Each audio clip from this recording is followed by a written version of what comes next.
I'm also live.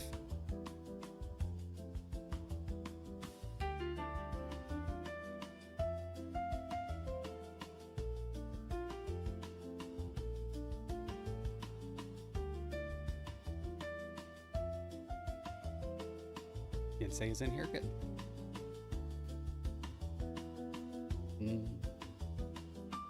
Oh, right. Oh, man.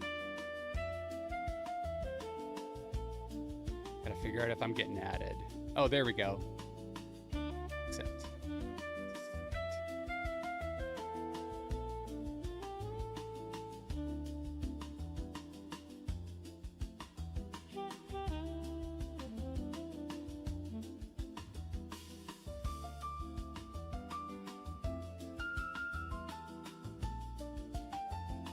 Oh, shoot.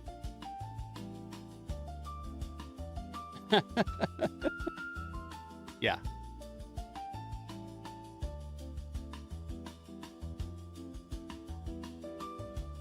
Oh, you know what? Let me just go to my thing here. That way we got everyone's audio going. Okay. Perfect. Standing. Awesome. All right, that's done. And let me go ahead and do this because I don't need to see all that. Hey, So what's I up, can still Alex? Okay, I sent you the invite, Zenef. Okay, let's see if it pops up. You're making good time, man. 5 minutes too. Yeah. Yes. Also, is my voice good? Am I too loud, too soft for anybody? Does anybody need to lower or raise me? I think you sound great on my end. All right, cool. Nice. Oh, Alex, Go ahead, we're all like streaming together, so this is not just my stream. Yeah, man, it's the Comatose Podcast, buddy. We're doing a podcast. Yeah, that's what's going on. We're all getting in I'm just waiting this for our streams to together. combine, or our chats to combine. Will happen in like 2 Yeah, seconds. that's all. By all Yeah, your that's all we chats need. combined, Right. Captain. Yeah. Did I get the invitation yet, Witty? Yes, it says it's pending. Pending. Let me look. I can resend it though. Oh, I'm gonna click to accept, and I think we're good. Okay. There we go. Yep, there now we go. he's in. All right. All right, so everybody ready? Yes, sir. All right, now I'm gonna go ahead We and start got my Zenef. little intro off. Yes, sir. All right. Hello. Good evening, good morning, or good afternoon Hey. to everybody where you're at in the world. Welcome once again to episode 4 of the Comatose Podcast. It is I, you already know, the guy, Mr. Malik, LoneStoneMaalik, the realest man breathing, the Lone Stone Playboy, the champion's chariot, and the master of the mind. And with me, I have amazing people here today, one of which who needs to come in real soon, but when he pops in, he'll pop in. Until then, we're going to keep it going. We have WittyWaifu, the wittiest of all waifus. We have my dude, Mr. Zenef. And we have my IRL friend, good friend, love him to death, Mr. Jorge Vasquez with us here on the podcast. Dope. Dude, I'm so excited. Finally, podcast time. Let's go. Yes, sir. His is mic muted, but that's fine. That's fine. All right, so how this is gonna work? Because we just did a little tweaking with the Discord podcast. Is she muted? No, I'm good now. Her end? I was about to say. But yeah, how we're gonna do it is we have 2 specific questions for both Zenef and Jorge. Jorge's gonna go first as far as his questions that we're gonna ask him, so he can have a chance to speak and introduce some stuff. And then we're gonna do the same with Zenef. We have 2 specific questions for him, and then we're gonna get into the more generic questions. So we're gonna go ahead. Just for now, I'm just gonna take Zenef off, so that way Jorge can just speak and do his thing. And then once it's Zenef's turn, we'll take Jorge down and have Zenef up. So we'll go ahead and do that for you real quick. Give me 1 second. Perfect. I know we're troubleshooting a new thing right now, so bear with us on this. It seems to work fairly easy, like way easier than the other thing we were doing. So I'm excited. Cool. So, as I said before, this is my good IRL friend, Mr. Jorge Vasquez. I've known him for, 3 years now, bro? Yeah, about 2.5. 2.5, damn near 3 years now. We went to the same school together, Full Sail University. We've just been tight ever since, bro. Really forward-thinking, successful life coach, just strong-willed man. I'm always going to respect him for his drive, his hustle, and his brotherhood, man. He really has been a good brother to me in my great times and my dark times. So always going to love you to death and respect you for that, man. So before we get into the questions, we just want you to just tell us a little bit about yourself, where you're from, who you are, what you stand for. Okay. All right. Well, my name is Jorge Vasquez. I've been a coach in one way, shape, or form for over 24 years. Certified nutritionist, mindset coach, personal development coach. I'm an online course creator, a published author, a public speaker, and of course, the main job as a life coach. I'm currently in the process of developing a mobile app called King's Compass, designed specifically for men, because it's easy to find help and assistance apparently for women, but when it came to me personally looking up apps specifically for men and helping men with their journey, their process, things like that, it was very, very hard to find. So I took it upon myself to fix that. Hence the app. And I am proud to announce that the app will be launching before the end of the year. So there will be Christmas specials for that. So it's gonna be it's an amazing, it's been an uphill battle. The original launch date for it was May 4th, and we'll get into it a little bit later. Let me not mix the topic, the intro of myself. I am 40 years old. I have a son, one child, 16 years old. He's my pride and joy. Doing good things. He's an AB honor roll student in school. He was in the wrestling team at ROTC, and now he's getting ready to go into basketball as far as his sport of choice. And that's about it for now. I travel for work as well, so depending on the requirement for the speaking engagement, how many days, how many hours, things like that, is how long I'm in whichever location. So good stuff. Man, love to hear it. So we're gonna go ahead and just dive right into the questions, man. So first question is, what does taking care of your mind, body, and spirit mean to you as a life coach? Oh my goodness. So that's very, it's I don't know, but it means kind of, aside from my son and God, it means the world to me, because mind, body, and spirit are the three pillars that make up any person, right? You got to work on your mindset, work on your levels of resiliency. And of course, these three things, they overlap like a Venn diagram, right? There are certain things that fall into multiple different categories, but the three main pillars of every person is your mind, your body, and your spirit. So the more you work on all those three areas individually and jointly, the better you're going to be, the more resilient you're going to be, the stronger, the wiser, the more intelligent, the more resourceful, and the more,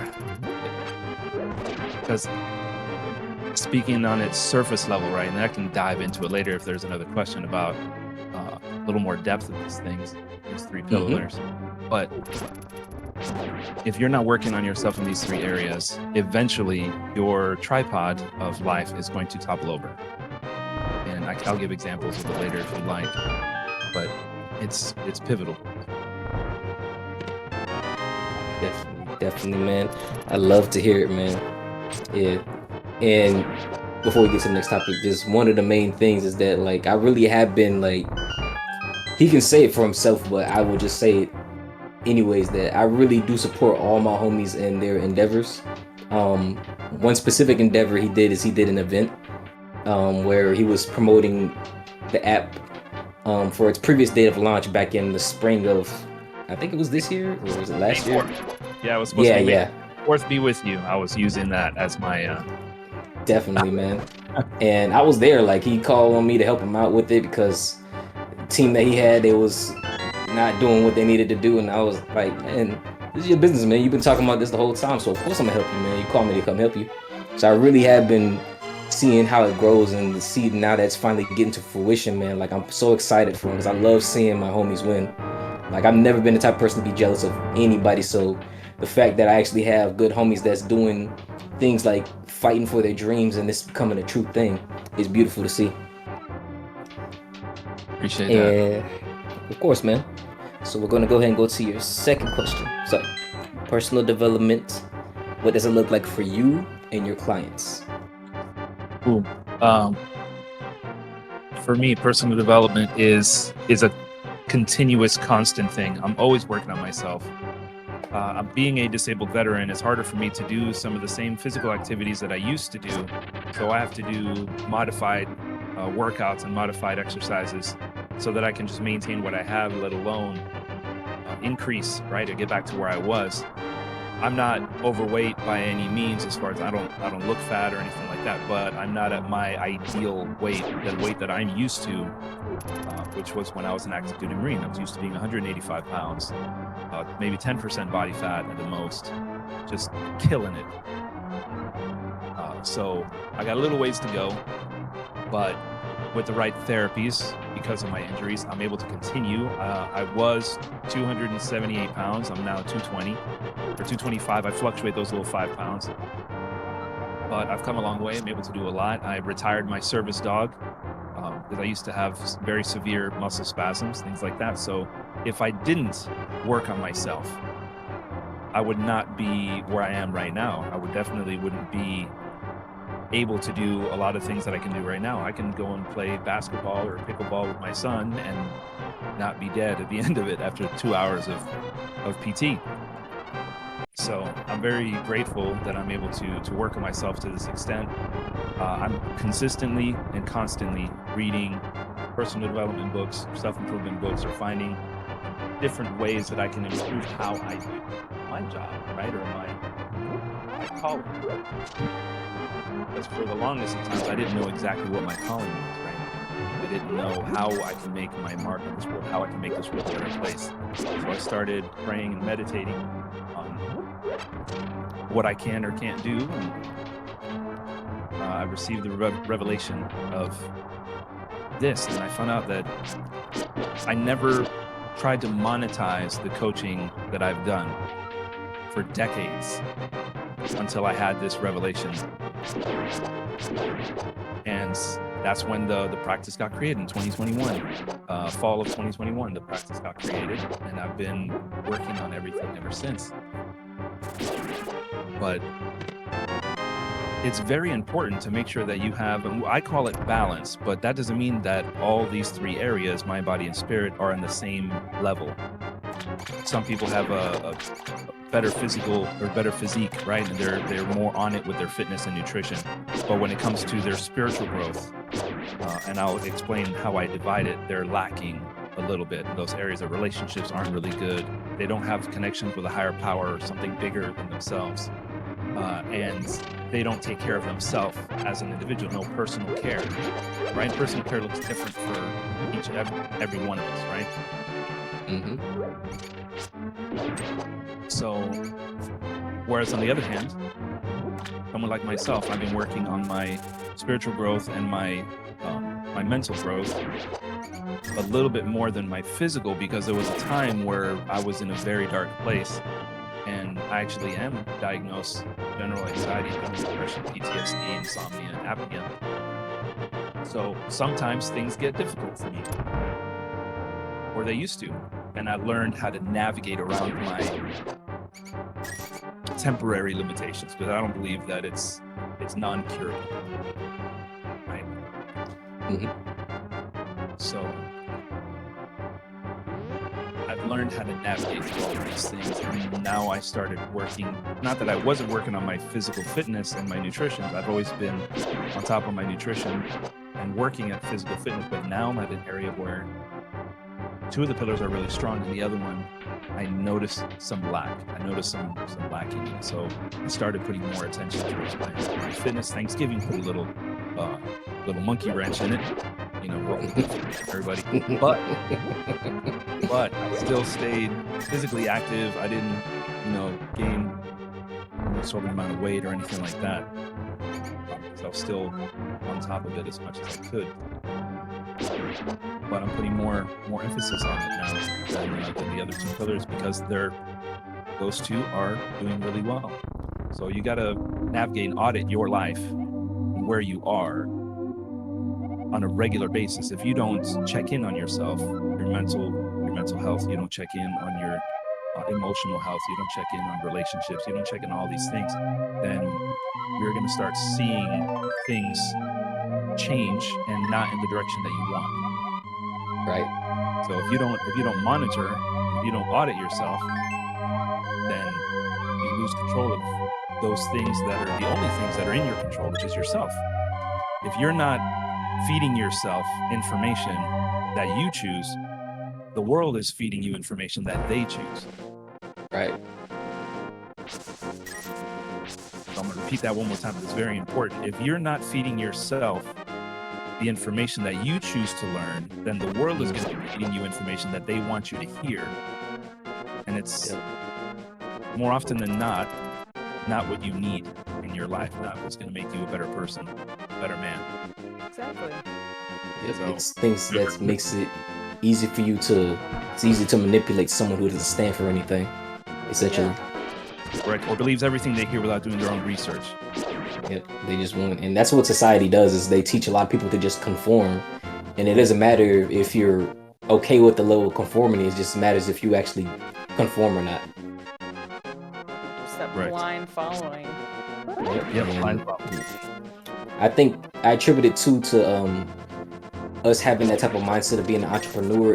It forces you to really think about the world in a different aspect versus what we've been taught, because you're solving problems and you're creating, which requires you to think. So I think it's a beautiful thing what you said. Thank you. And it really is true, because in high school or, you know, pre-college, even college, they're training you to do a job to fit into society the way society has it set up, which is employer-employee. Unless you find a way to dabble into the other quadrants, right? As a employer, right? You're a business owner or an investor. But if you were never taught those things or pushed towards those things, or told that it's better to take a calculated risk than to not risk anything at all. Mm-hmm. So risk is a good thing so long as it's calculated.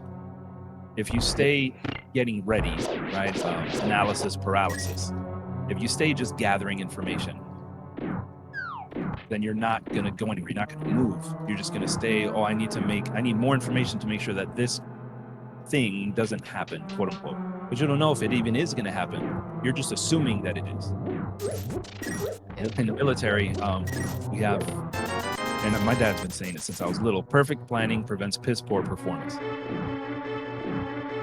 So if you plan for as many variables that you know of, that's great, but there are variables that you don't know of. You can only plan 90%.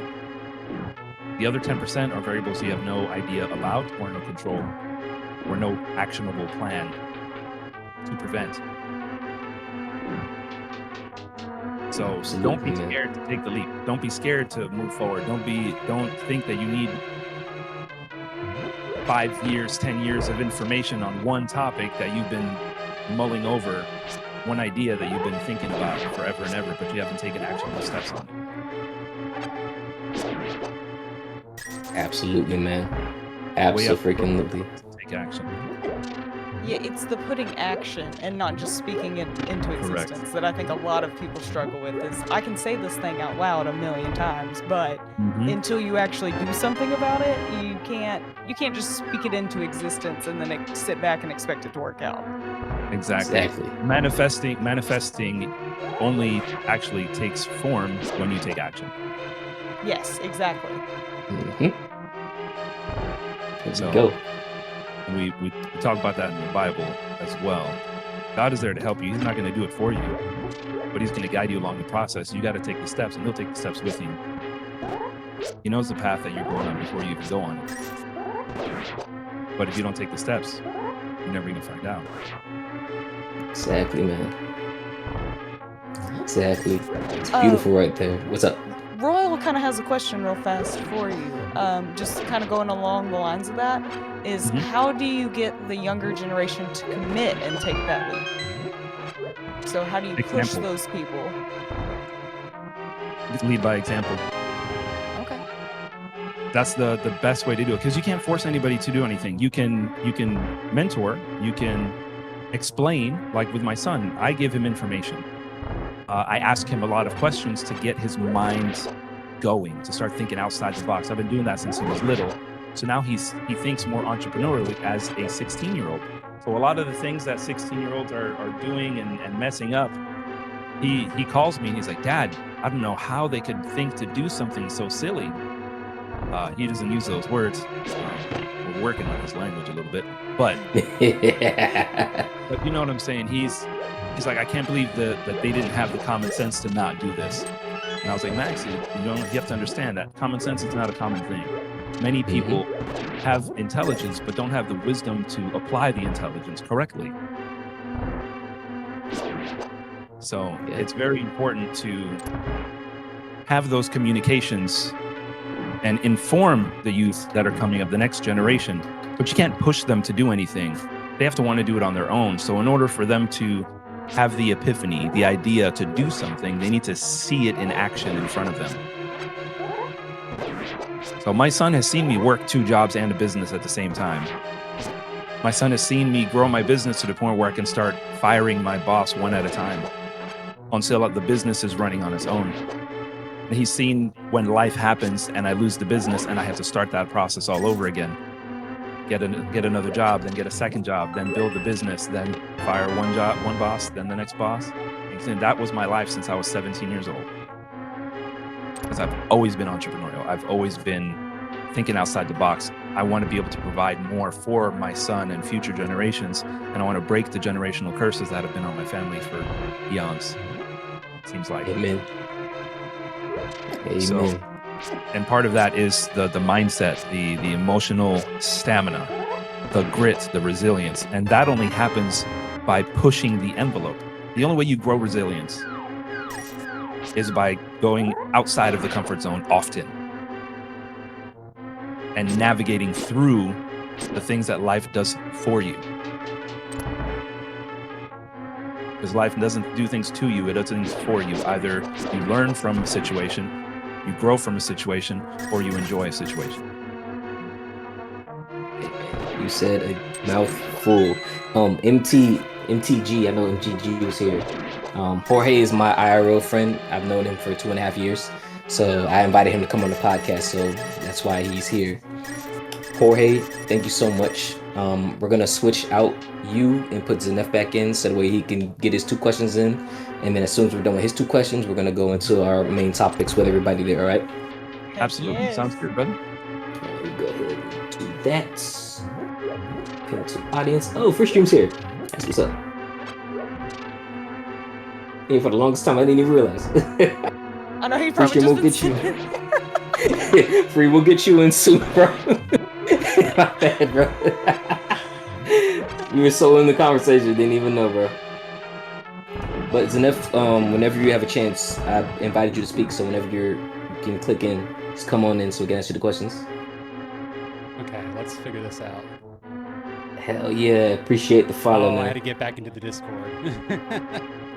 Yeah, no, because we're just trying to make it to where we get everybody's individual questions in. There's no stumbling over anybody. But yeah, so everybody knows about Zenef. So Mr. Z Fighter, we're gonna go ahead and ask you your questions. First question is, Sounds good. and this is one thing that ties into what he said about people, even though you have limitations or anything, not that I see this as a limitation, but there's a lot of people here who are neurodivergent, and I feel like it's very important for people to know. So first question is, what does it mean to have ADHD diagnosis as an adult? What does it mean? So when I got diagnosed with ADHD this year, so yeah, that's how recent this diagnosis is. I'd always suspected, but it's crazy just how recent this thing is. I thought it was going to bring me relief. Like, oh yeah, I know what's going on with me now. Everything's going to make sense and fall into place. When I got the diagnosis and I was like hearing it from the psychologist telling me what it all meant, it hit me like a ton of bricks of like these feelings of regret, of shame, of this was like my initial reactions, right? I cried like a freaking baby. But now it means that going forward, like you can be an advocate for those who don't feel like they can talk up, because I have felt that way, so I know what that feeling is like, knowing that there's something going on, I can't quite put my finger on it. And there's going to be forces out there that are going to keep you from wanting to get that mental health help that you actually need. And that is so wrong. That is the world we live in. And yet it's true. There's whether it's work, friends, family, they're going to pressure you to think that you don't actually have a problem, or the problem is you. I mean, really, yeah, the problem is me, right? Like but I'm having to learn the coping skills myself. I don't know what's actually wrong with me, so I don't have that roadmap to actually get the correct coping skills right off the bat. Because when you're ADHD, there's coping stuff, there's medication, there are skills that you must know and understand within yourself and see within yourself to know what's going on. Like when you're interrupting someone, when they're in the middle of talking, right? Because you just have this impulse to just blurt out what you mean or what you have to say, because you feel like that moment will never come around again. It's about learning that restraint. It's about getting those executive functions in order.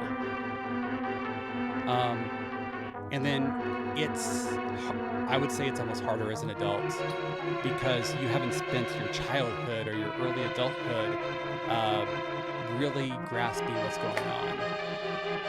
And for those who are successful in their adulthoods and get that late diagnosis, hats off to you, because you're working twice as hard as anyone else who might seem to have it easier. It's not that they have it easier, it's that they have the executive functions that they need, because they do not have ADHD. They might have other stuff going on with them, don't get me wrong. But ADHD specifically affects your ability to make decisions. I heard Coach Jorge mention analysis paralysis. That is all too real with people with ADHD. And I feel it all the time. Medication, I'm getting that now. I'm on Adderall. It almost feels like the analysis paralysis is a little bit alleviated with it. It doesn't go away. None of this goes away with medication. It's not a cure-all, but it does help. It helps mitigate some of the stuff that could be affecting you. So those are some of the things that I got to say on ADHD as an adult. I got to hand it to my lovely wife, Mego. She is very good at making spaces for neurodivergent folks. She herself has ADHD as well. And I just want to put that out there that if there's any community that's going to understand you and what you're going through, if you have ADHD, it's going to be, oh yeah, shout out to Spicy Mego in the chat. Yeah, shout out. Hell man. yeah. Bad gal Mego, come on now. Pretty much, yeah. Yeah, I don't want to belabor the point too much, but that's kind of what I have to say on that. Mego, more like Megoat. Love it, Trial. That's Let's so go, great. man. I love it, man. And that's why I said I love, because like, in a world where people are trying to figure out this one beautiful thing called our mind and not having an operating manual, it can be very disheartening when you have something that you're trying to understand, which is like a neurodivergence, and there's, you know, luckily we're in a space and time where there's a lot of research and a lot of things and a lot of people who have the examples to where you can actually understand what's going on with your brain. But really having that community and people who can relate to you helps out a lot more with folks who may feel insecure, folks who may not feel like they belong somewhere because they realize that they're different in some way or fashion, but they can't put their finger on it, and everybody else knows, but they don't even want to try to understand. So that's why I love the space that Witty has, because it's just it's not that, and I hate using the term weirdos, but it's really just a group of people who are just people who are different from all walks of life there, and we're all just being our eccentric selves while having a good time with one another. And I love that about the community that Witty has, you know, transpired. And I've always been a person where, like, I don't care if you're freaking a unicorn or a flying spaghetti monster. If you cool to me, I'm cool to you. I've always been that person. So the fact that there's more communities like that really just makes me just like, because I want to understand like how you think and like how you view the world and all these things. I've always been a curious person like that, so I'm always going to ask questions for people who are in situations where they have neurodivergence like ADHD or whatever it is, or any type of anything, because I don't think there's anything wrong with you. I think you just see the world in a different way than quote unquote normal people may see it, you know? No, exactly. And that's what I always hope to kind of curate with my space is everybody just be unapologetically yourself. Like, I was the fucking weirdo in school, and I will always, now I'm the weirdo as an adult, and I embrace the shit out of it. And I hope to have opened up a space where you can just kind of, for lack of a better term, let your freak flag fly. Like, just be yourself. Don't try to hide. Don't try to mask. I know masking is such a huge thing in the neurodivergent community, and I want people to be able to remove that mask and just live life, because that is so exhausting to constantly have that this is who I need to be this proper human in this situation or this scenario. And no. Sometimes it's just best to just kind of be yourself. Man, I came up with my new term where it's like I say to people, show me the side of you that the world shamed you into hiding.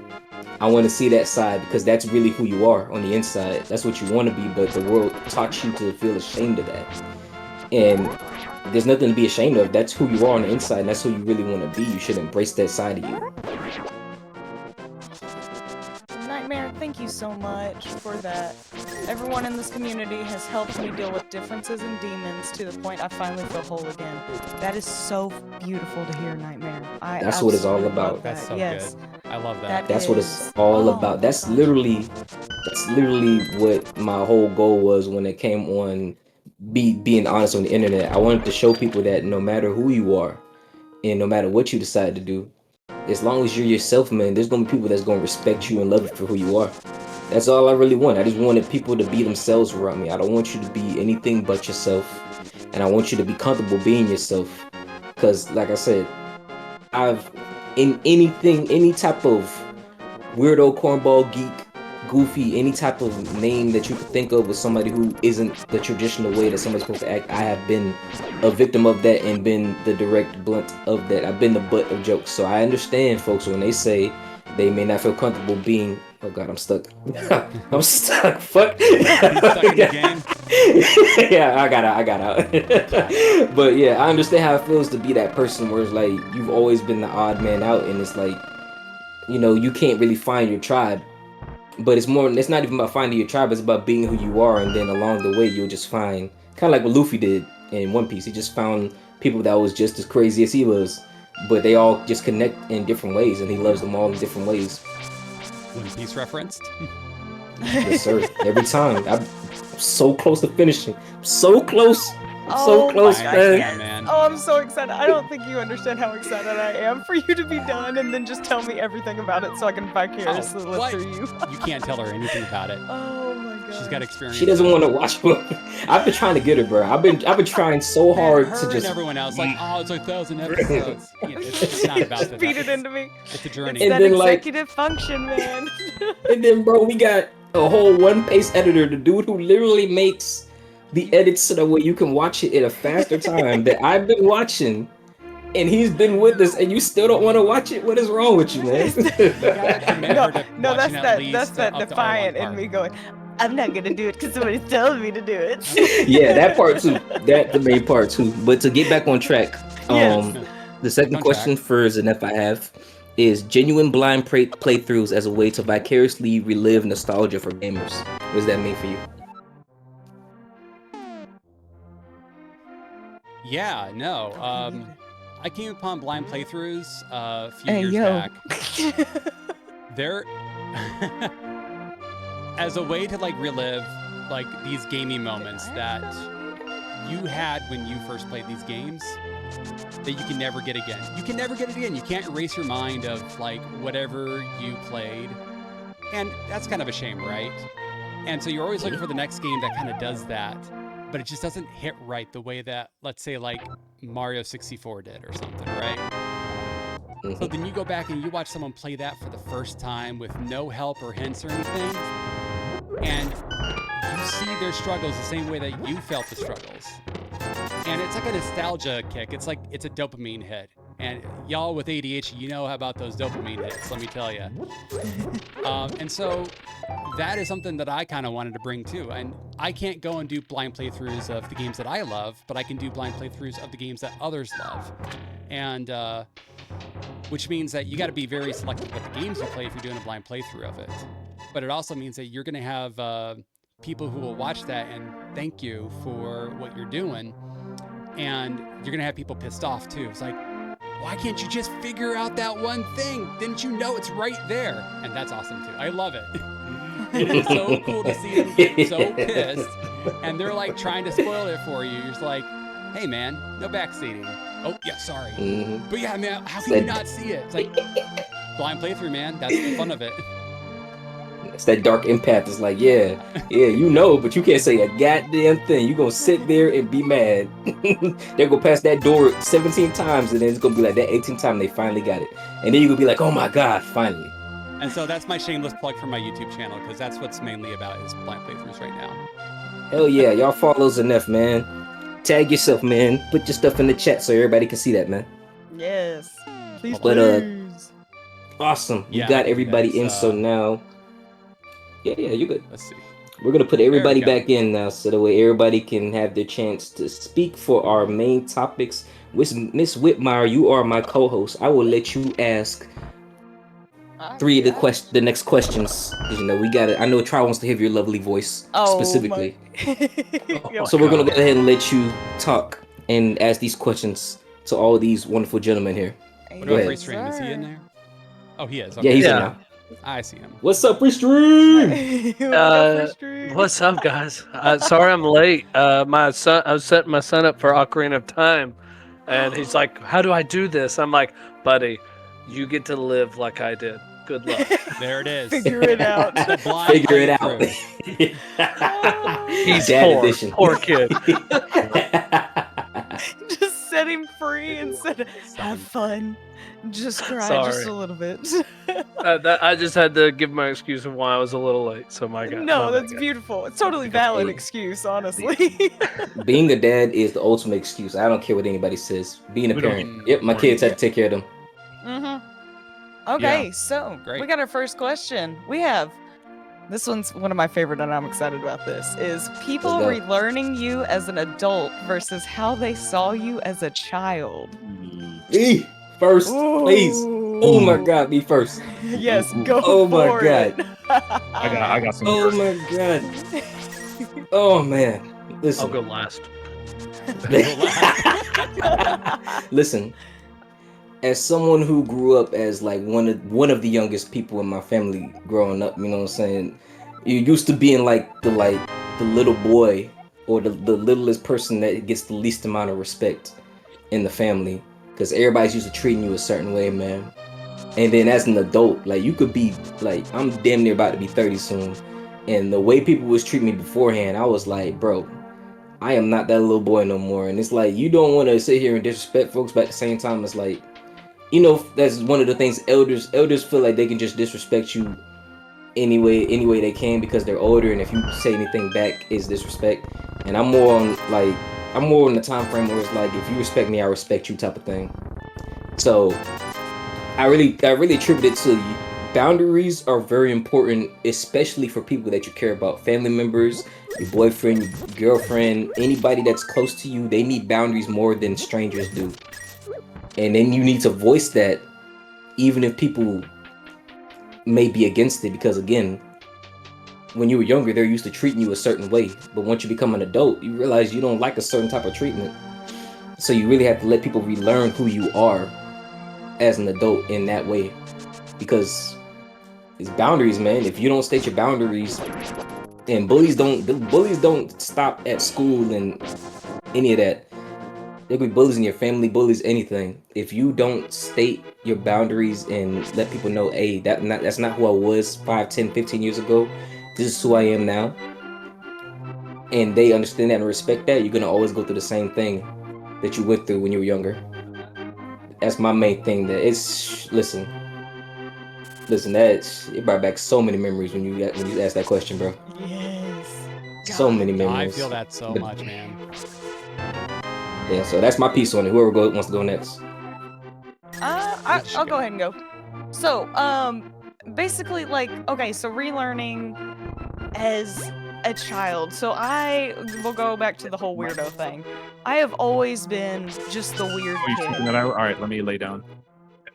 And I am still the weirdo adult, but it's the idea of people that, like you said, the respect thing of a lot of people kind of take you, kind of chalk you up as the immature adult, I guess is what it is, because of how, I mean, I still have like this childlike wonder to me.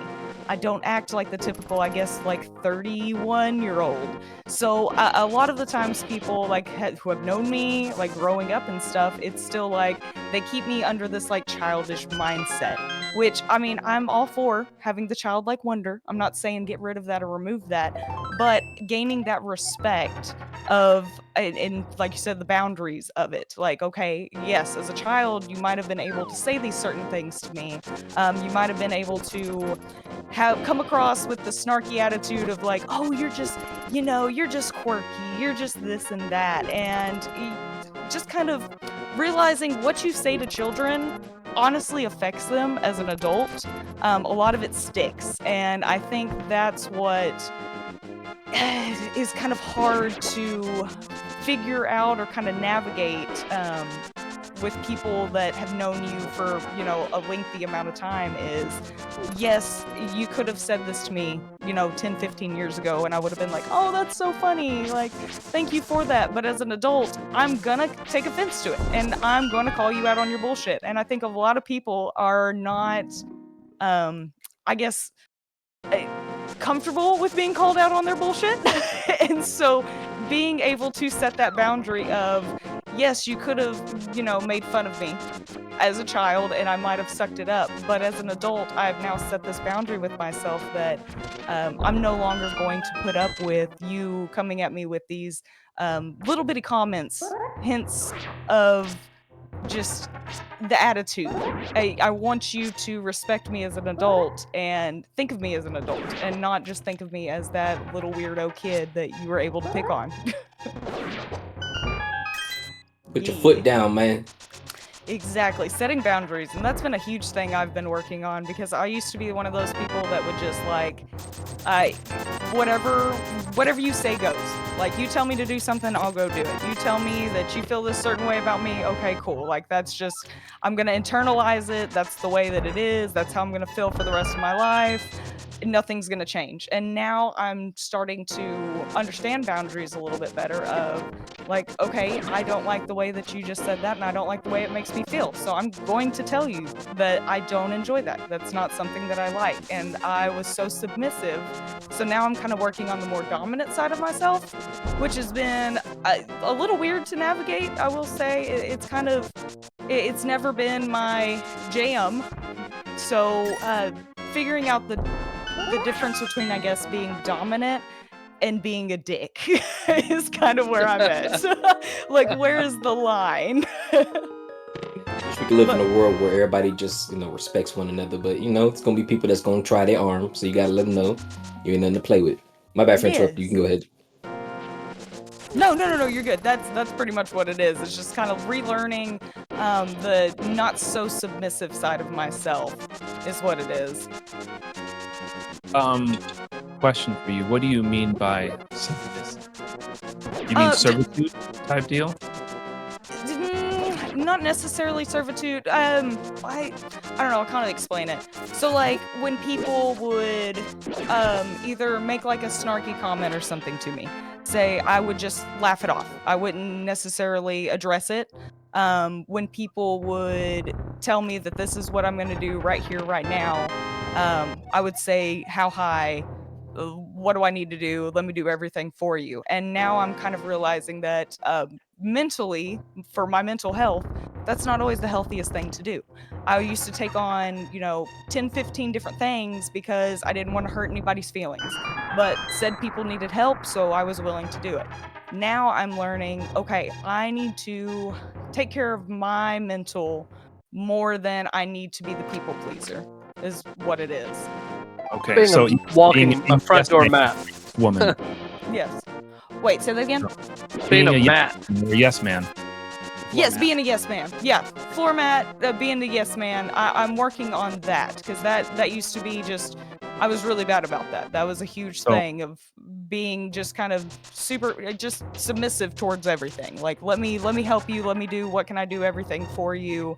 And now it's like, okay, I may not be able to take on this project right now. I'm willing to help and I care, but I'm not willing to give 150% like I used to be able to. Absolutely. Yeah. Well, there's relationship speaking, you should only submit to your other half. And they should also submit to you. Men submit to women differently than women submit to men.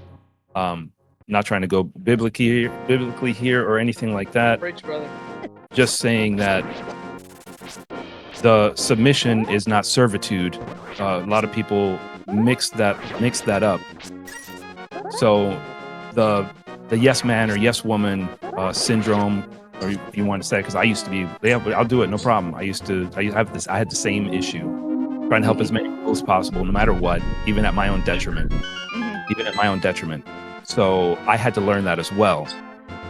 So not everybody deserves your energy, your effort, your attention, and your care, especially if they don't give it to you in return. So it's just navigating like you're saying, the new boundaries that you've put up, and sticking to those things, because you shouldn't be like a servitude type deal, or I'll do that for you, or whatever. And then, like you said, the sly comments and stuff like that. That is being too passive. Those are things like, same thing with me. I'm the youngest of three. I was picked on a lot. People would say sly comments, and I would just, whatever, that's whatever you want. And then as I grew up, I started overcorrecting, right? In the beginning, I was, whatever you said. They used to call me Rat-a-tat and Dumbo because I have big ears and teeth growing up. It wasn't proportionate, so they made fun of me like that, and I just laughed it off. In elementary school until about the 5th grade, when the bully tried to pick on me and I had to knock his teeth in.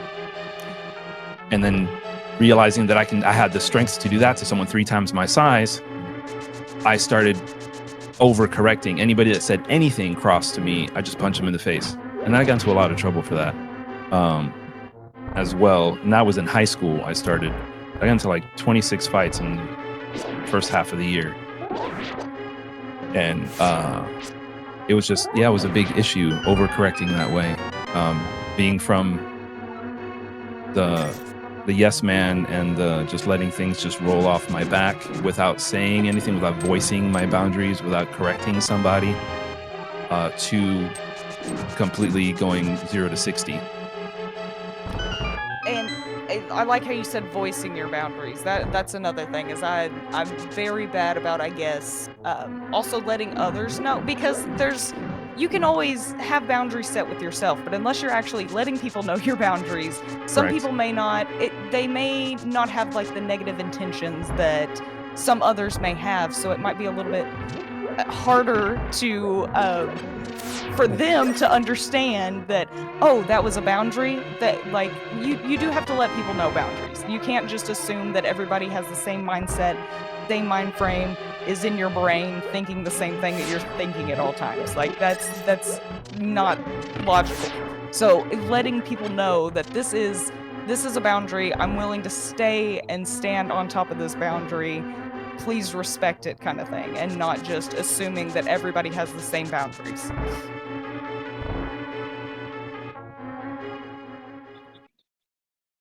Love it, man. Love it. Love it. Zenef, did you have anything?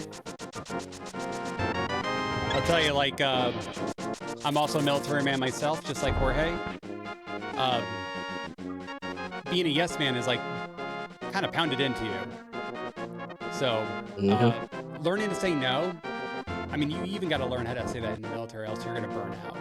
With anything, you'll burn out. So, yeah, for you guys listening, learn that skill early on before it burns you out. Because if you say yes to too many things, you're going to find your plate is going to spill. Your shelf is going to break. Whatever metaphor you want to apply to that. I don't have much to say about that. Like that, I agree with all the rest of the stuff you guys are talking about because I know the question was like about childhood versus adult. Like, how do they see you? Right? Like, Sorry, let me pause. Oh, yeah, that was the original question, right? Versus an adult and how to navigate that, right? That was the original. Yeah. Yes. Or I have just a statement or a comment. And if anybody wants me to go deeper in it, I can. It's hard to be a prophet in your own city. Interesting. Yeah. Because they used to see you a certain way. They watched you grow up. They watched you that makes sense. pull someone's hair and kick someone in the shin. They watch you play in the lake or the rivers with mud guppies and stuff like they watch you do all those little things that kids do. And they've seen you grow up, and then now you're a wiser, older version of yourself, but they still see you as that little child. So you have to, and it's hard to navigate that, but you have to. Yeah. I had to move to a different city and then eventually a different state, so that people realize that I'm not the same kid that got into fights all the time. I'm not the same kid that would,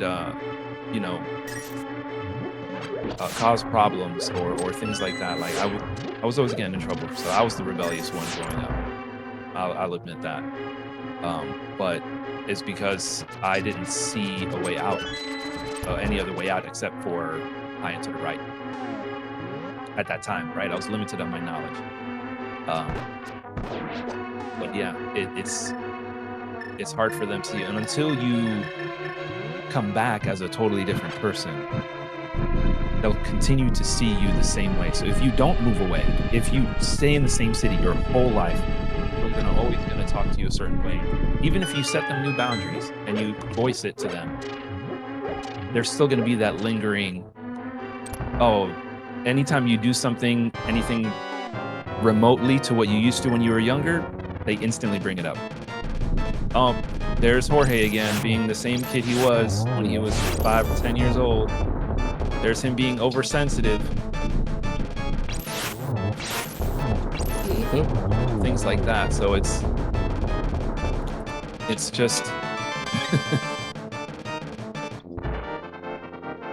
just like I said, it's hard being you can't be a prophet in your own city, right? Where you grew up. You have to go out. You have to venture out, do new things, meet new people. So if you become wiser, but you, yes. The people who know you don't realize that you've become wiser, or they don't take you seriously. Correct. Unless they've done the same thing and actually went outside of their block and home and stuff, they're going to treat you the same way. Which is kind of hard to find because entrepreneurs are part of that 1%. So you got 99% of society that's not understanding the thought process at all. That's not anywhere you're coming from. And then throw on top of that any other things that you have, like if you have ADHD, if you have a learning disability, you have all those things. I said I was a published author earlier, but what I didn't say is that I have a learning disability. I have a reading disability. But I'm a published author. So the labels that they gave me growing up are completely demolished. Anytime anybody asks me, oh, how are you doing? So yeah, I have a published book, you know, I'm an online course creator. I created a course on my own, a lot of reading, a lot of writing. And then they take a step back and they're like, oh, wow, I can't believe I would never have thought of you doing something like that. Yeah, it's because you have a limiting belief of me and my capabilities. And I don't see things the same way. I got something to say about that. Just kind of piggyback off of that. Oh, thanks for the lurk, Loon. Whoever you're looking for. We got it was probably on my chat. Yeah. Hi. Here, let's type it in the chat. She can't hear. Oh, Loon. Loon. I know I want to do that. Loon. She can't hear. Yeah. Yeah, the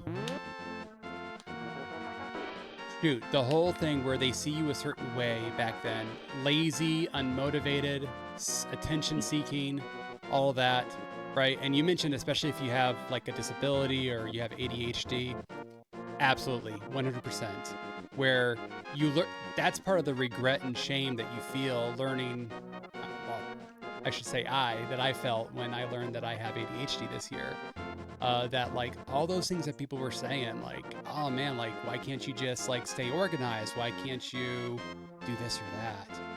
It's like, it's just laziness. You don't, you know, it's not that it's like in one ear and out the other. It's that there's a lot of stuff going in your ears and swimming around in there, and your prioritization gets a little off kilter because you're prioritizing the dopamine hits first, because that's what you do when you don't have coping skills. So you don't have a butler managing your brain. And so later on in life, right, you have to explain this. And me especially having to explain this to people this year, it's like all that stuff was because of my disability. And there are people out there like my own father who doesn't believe in ADHD. And so he still believes that it's like a made up thing, a construct, and that, you know, you just need to do better. I don't really want to talk more about my dad. But anyway, that's just an example. You're good, bro. Yeah. You're okay. It's okay, bro. Yeah. That's why I like that. Yeah. I feel exactly where you're coming from. My father doesn't believe in it either. As a matter of fact, the doctors tried to diagnose me when I was a kid, and my dad refused to get me on medication. And while that's all well and good, I had to find other ways of navigating. And he actually took a lot of his time to study a little bit more about the neurotransmitters and how to communicate with someone that has symptoms of ADHD, and how to get them to different ways that you can get them to focus, right? And there's always the fidget spinners nowadays that they have and things like that. We just learn a different way. We retain things a different way. And if you don't understand how we receive information and how we process things, then there's going to be an issue. I had to learn, because I couldn't sit still, I had to learn a different way. And I had that going into the Marine Corps and boot camp, where I need to move. But if I move, I get destroyed, and so does everybody else in my platoon. Yep. So I had to find a way to do that. And my father had put me in martial arts, traditional martial arts that teach you meditation and focus and others, I mean, different skills to help balance things out, because your mind is going a million miles per hour with ADHD. Your mind is operating faster than your body can most of the time, and then your body's trying to play catch up. And other times it flips the other way around, where your body's going really fast and your mind is trying to catch up. And then there is no really on-off switch for that. It just happens, right? And that's why you get started on a task really quickly, but then you change the task before you even finish it, and you start doing something else. So I had to learn through, and thankfully I had to learn through martial arts. My dad had helped me focus on moving just my toes inside my shoes, so that it would appear like I'm sitting still, like I'm not moving at all, but my toes are going crazy in my shoes, like a duck on the water. The duck looks calm, cool, collected on the surface, but under the water, his feet are kicking. I like that. You have to teach yourself these coping skills. No, so you have to teach yourself these things. And if I didn't know that, boot camp would have been the living hell for me. I had to learn that in school, and my father would talk to the teachers, let them know, hey, he's got symptoms of ADHD. He has to move around a lot. Use that to your advantage and have him clean the classroom. He'll be able to focus on what you're saying while he does that. Trust and believe. So, and that also caused other problems with the students because they saw me as a teacher's pet. So they picked on me, and I had to kick their butt. Double-edged sword. After a time, right? So that thankfully I know martial arts, and I was able to put them in their place relatively quickly. But if it wasn't for the training, if it wasn't for all of those things, if it wasn't for my dad refusing to put me on Adderall and to put me on all these medications that have other side effects, he really had to learn how to navigate training me and giving me the upper hand with something that they were trying to label me as. I can never sit in the classroom and learn the traditional way, the teacher's lecturing in the front and me sitting still in the desk. I could never do that. Right. I was never able to do that. So I had to learn different ways. I had to learn ways to move without people seeing. You did. I've got some stuff on that for sure. So, hold on, let me pause my game real quick. Playing some backyard baseball. Hell yeah. Talking about nostalgia. So, I was diagnosed with ADHD in '95, and my parents were like, "Yeah, we can't put our kids on drugs," and partially to the fact that we're like, "What is there anything you can do?" What? Corewood or? He's talking to somebody else. Oh, okay, my bad. So I was like, wait a minute, what just happened? Sorry about that. Oh, you're good. Shoot, I lost train of thought. Damn ADHD. Right. It just hit hard right there. My bad. So I got diagnosed in like 95 when I was 4 years old. And I was in pre-K and they were already like, oh, this is a problem. And I made it all the way to 6th grade. My parents paid for me to go to a private school, which my parents didn't have the money to do that. But in that school, it was very individualized style of teaching. I was only getting the class with a standing desk because I couldn't sit.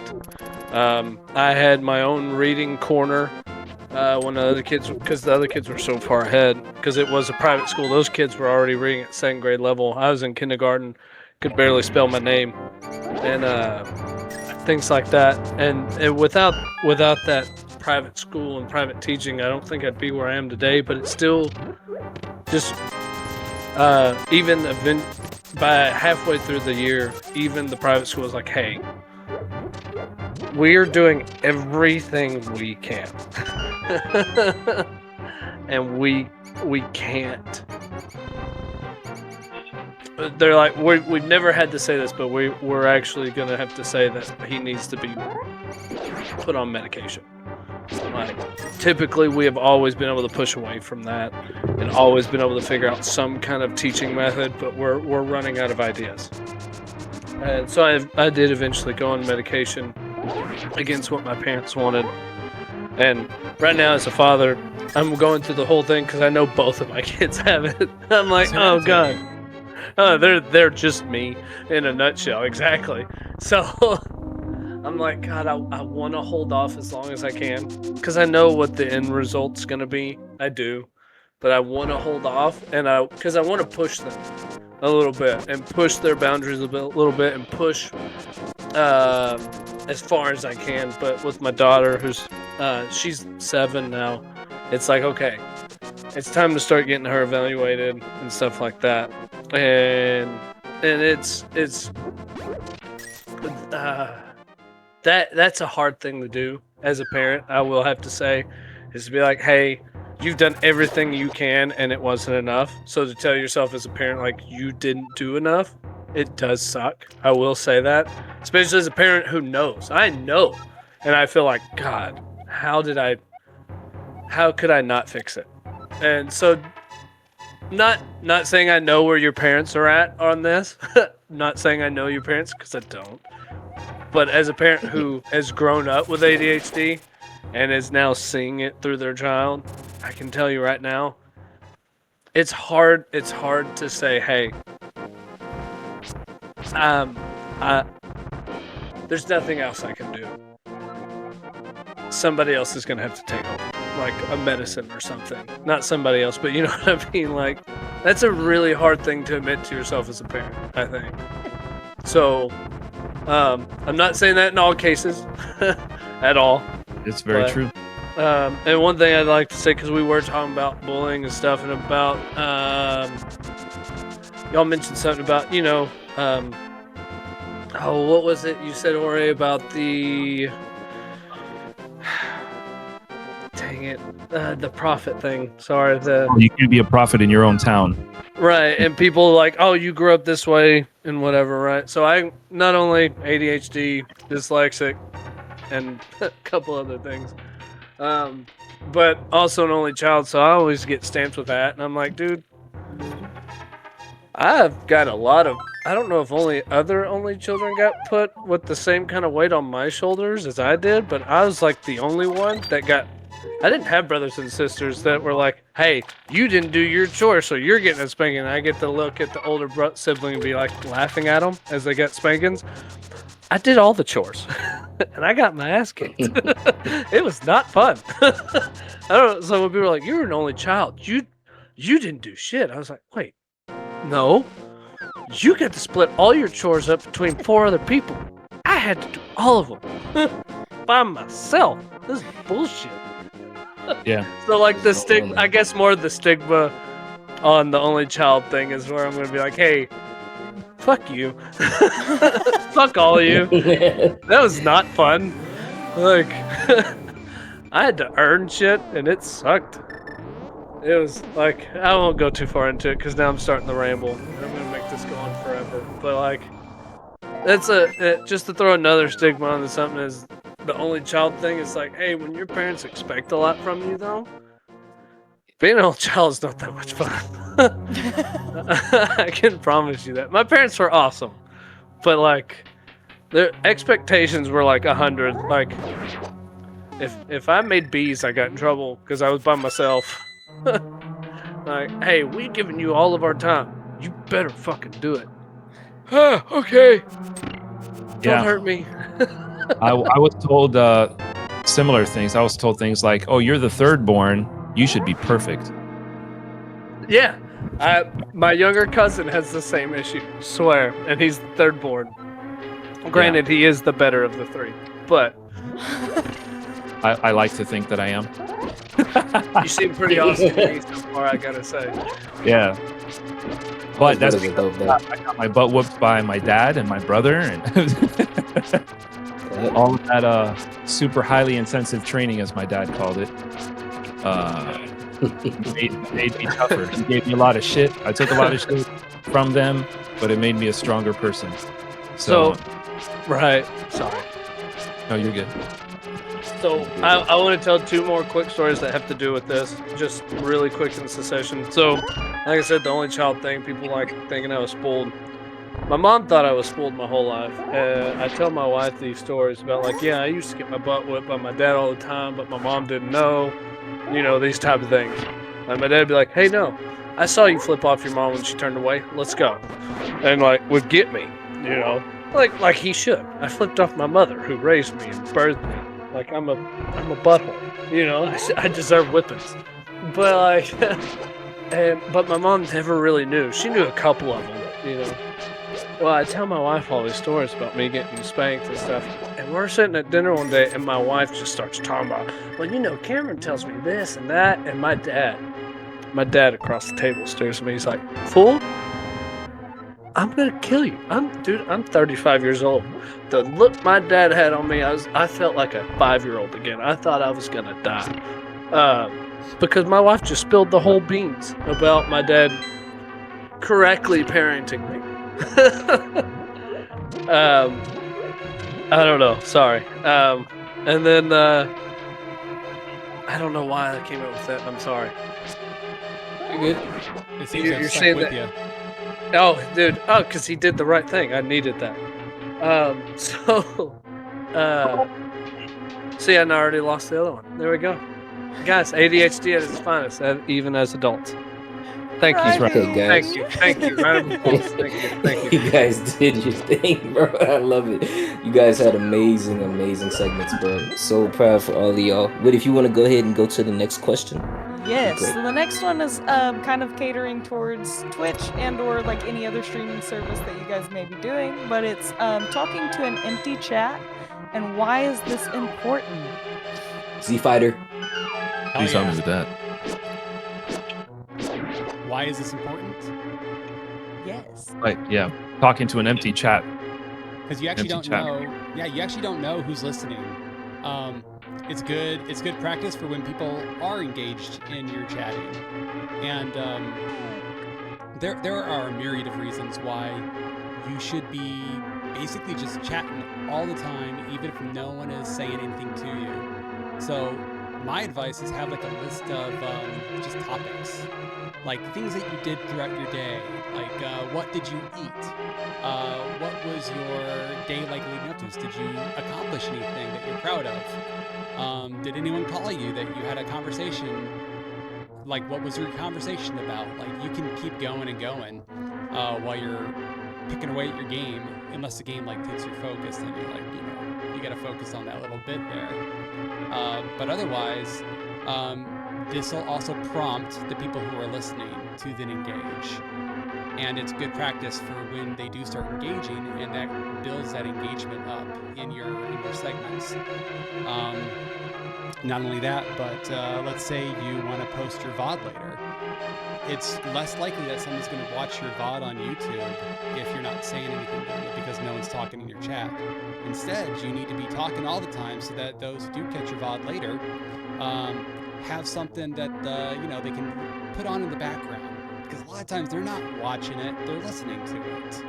And so you're basically like a radio host, a radio DJ, just giving the hits about your life. Or talking with the chat. That's why it's good to repeat what the chatters are saying, right? You don't just respond to it and say, oh yeah. Instead, you read what they said and then you say, okay, yeah, and now let me respond to that. And I have to hold on, and this is something that I was talking about recent actually with your stream, my dude, is literally I love popping into your streams because it is either you explaining the gameplay and what you're doing and exactly what you're doing, which is something that I love because you play games that I typically don't play. Like I don't play any Metroidvania, any of that kind of stuff. So I'm going in so fucking confused half the time I'm watching your videos because I'm just like, what is the goal? What are we even trying to accomplish here? And you do such a beautiful job of explaining exactly what you're doing, exactly the thought process that's going through your brain. And it may just seem to you like it's just word vomit and jumble, but it helps me to understand just the game in general. Like, okay, this is what you're doing. You're not just like mindlessly jumping across the walls and doing these double jumps and sliding over here. You're like, okay, I'm doing this and this and this and this leads to this and this leads to this. And it's either that conversation or you are just talking about whatever. And it's so fun because it's just, I can pop in and I'm either going to get just the most random of this is what I ate today. Oh, hey, da, da, da, da. And it's you being able to kind of have in a not crazy way, but a conversation with yourself, or you're going through and explaining the gameplay to make it palatable for people who, like me, don't necessarily play those types of games and may not understand even what is going on in that game. So I very, very much love kind of the model that you've set with that, and I have to commend you on that, that you're doing phenomenal with that, my dude. I gotta say, you yourself, Witty, when you are in the chat and engaging with the chatters, so she has this ability, you guys, and I don't know if she's gonna talk about herself in this way, but to like make each person in the chat feel like they are heard. And maybe it takes her a while to get to their comment, you know. I'm sure it's something she's working on. To the game. Or to the game. It doesn't matter because what's happening is she is getting engagement on her Twitch channel. And that goes into the analytics, believe it or not. Which is why, like, you know, you see her consistently during her Yap sessions, like 20 viewers on there. And she's a small streamer right now, but she's going to get bigger because of this. You guys realize this, right? Absolutely. All It's gonna be 450 100. of them. She's gonna have to make it a sub-only chat eventually. That's what's Yes. gonna have to happen. Well, or it'll be a billion comments that she'll never get to. And she's still gonna read all them comments one by one. It's gonna be 3 hours, and then she's gonna finally get to the game, boy. Come on. It's gonna be. You got to sub to feetonly.com. Feetonly.com. Witty's foot parmesan. I know you're gonna do it, y'all. Go ahead. Oh no. Yes.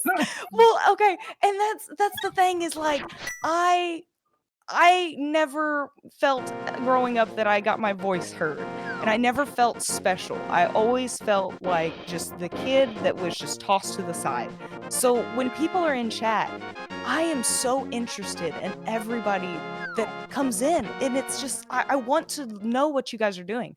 And it's a genuine interest. It's not just like, oh, let me read through this real quick. Like, I love knowing what everybody is doing, and I want everybody to have that little special moment. And I always tell people, I want to be that little ray of sunshine for everybody. I want to be able to, if this is your first time coming into my chat, I want you to feel safe. I want you to feel like you can be yourself, and I also want you to know that I am genuinely interested in everything that you're doing. Like, I absolutely love that. I love getting to connect with people, and I love getting to talk with people. So that's, even if we get the fucking 30-second slow mode and I'm still 5 minutes behind and I'm talking about things that are happening 20 minutes later and I may not know the context anymore, but for some way I can make the roundabout and get back to it, I still want everybody to have that moment of, this is your time to shine.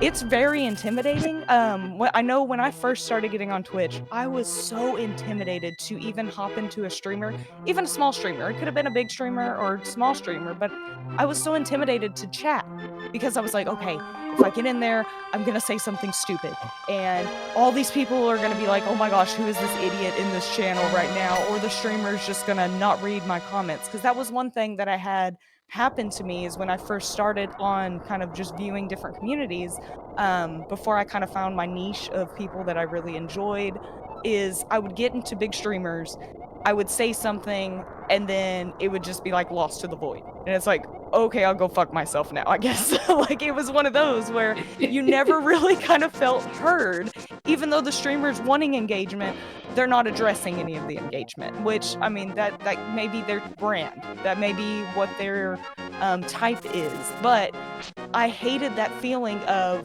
I've finally got the balls to say something, and I've said something, and now I feel like I just kind of wasted my time. I'm gonna see my way out, peace, kind of thing. And I never want people to do that. I want people, when they come into the stream, you're gonna see this eccentric, me ranting about something absolutely insane.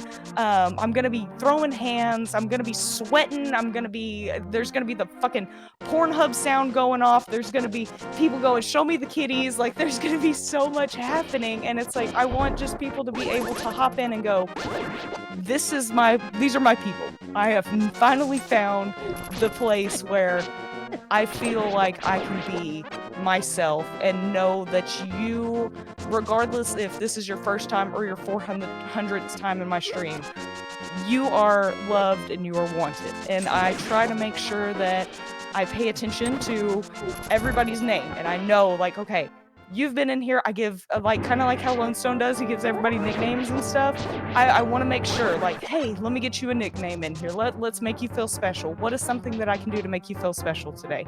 And that's such a fun, I don't know, I find that to be the most fun. Like, as much as I love playing video games, I definitely love talking more than anything because I'm just so intrigued. And it's helped kind of connect, like, our communities in a crazy way. Like Yensei over here. Yensei's fucking across the pond over in Sweden. Like, that is insane that we are able to connect people from across the pond over here. Is he fucking across Yensei. the pond? Yeah, he's fucking across the pond, man. Sweden. He's in Sweden. Yes, and it's so fun that we have people in all different walks of life, different stages of life, different ages of, this is where we can all kind of come together and this is our commonality, is right here in this moment. We can have discussions, we can have debates, all that kind of stuff. So, I mean, even if I'm just playing the game and we're not having like a whole yapping session anymore and I'm super hyper-focused into the game and I'm chomping on my lip, I at least try to give commentary, because what if I say something that, you know, triggers something in someone that's like, oh yeah, no, that's the way my brain thinks. Like, let me go in here. And like you guys were saying, you never know who is watching. You never know who on a whim has found your channel, has clicked on it, and is now sitting there. And you only have a certain amount of time to grab that person in. Because if it's something that, like, if I'm scrolling through Twitch and I click on your channel and it's just silence and stuff, and I'm sitting there for like 45 minutes and you haven't even looked at chat even though it's going, you're not really engaged, it's so, you feel so disconnected to the streamer.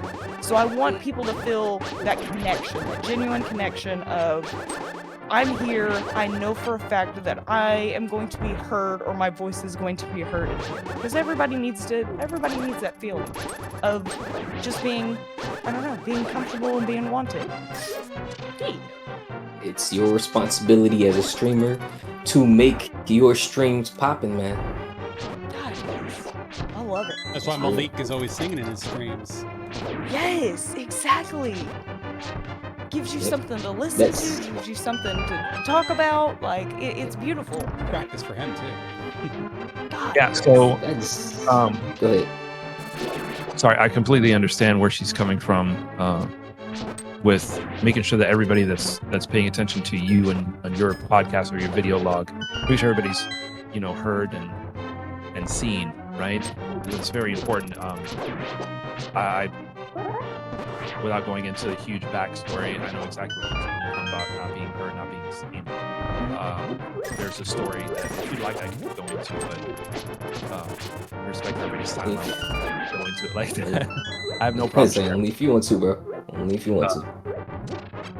So my family had Sunday evening family meetings, and we would talk about, well, they would talk about, you know, what's going on, what's happening, not just in the family and our immediate family, but our extended family, things like that. And they would ask, you know, the kids what's going on in their life, and what always felt like, except for me, like I was never, they would say, who has a question? Like people would, you know, my brothers would raise their hands and I would raise my hand, but no one would.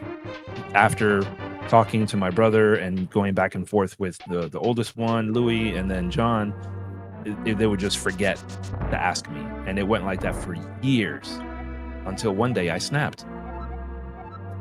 And because I wasn't heard, I wasn't seen, I wasn't respected, I felt invisible. So I slammed my hand down on the table, and it was like a glass coffee table, or was a glass coffee table. After I smacked it, it shattered. I was 13 at the time. And I cursed everybody out.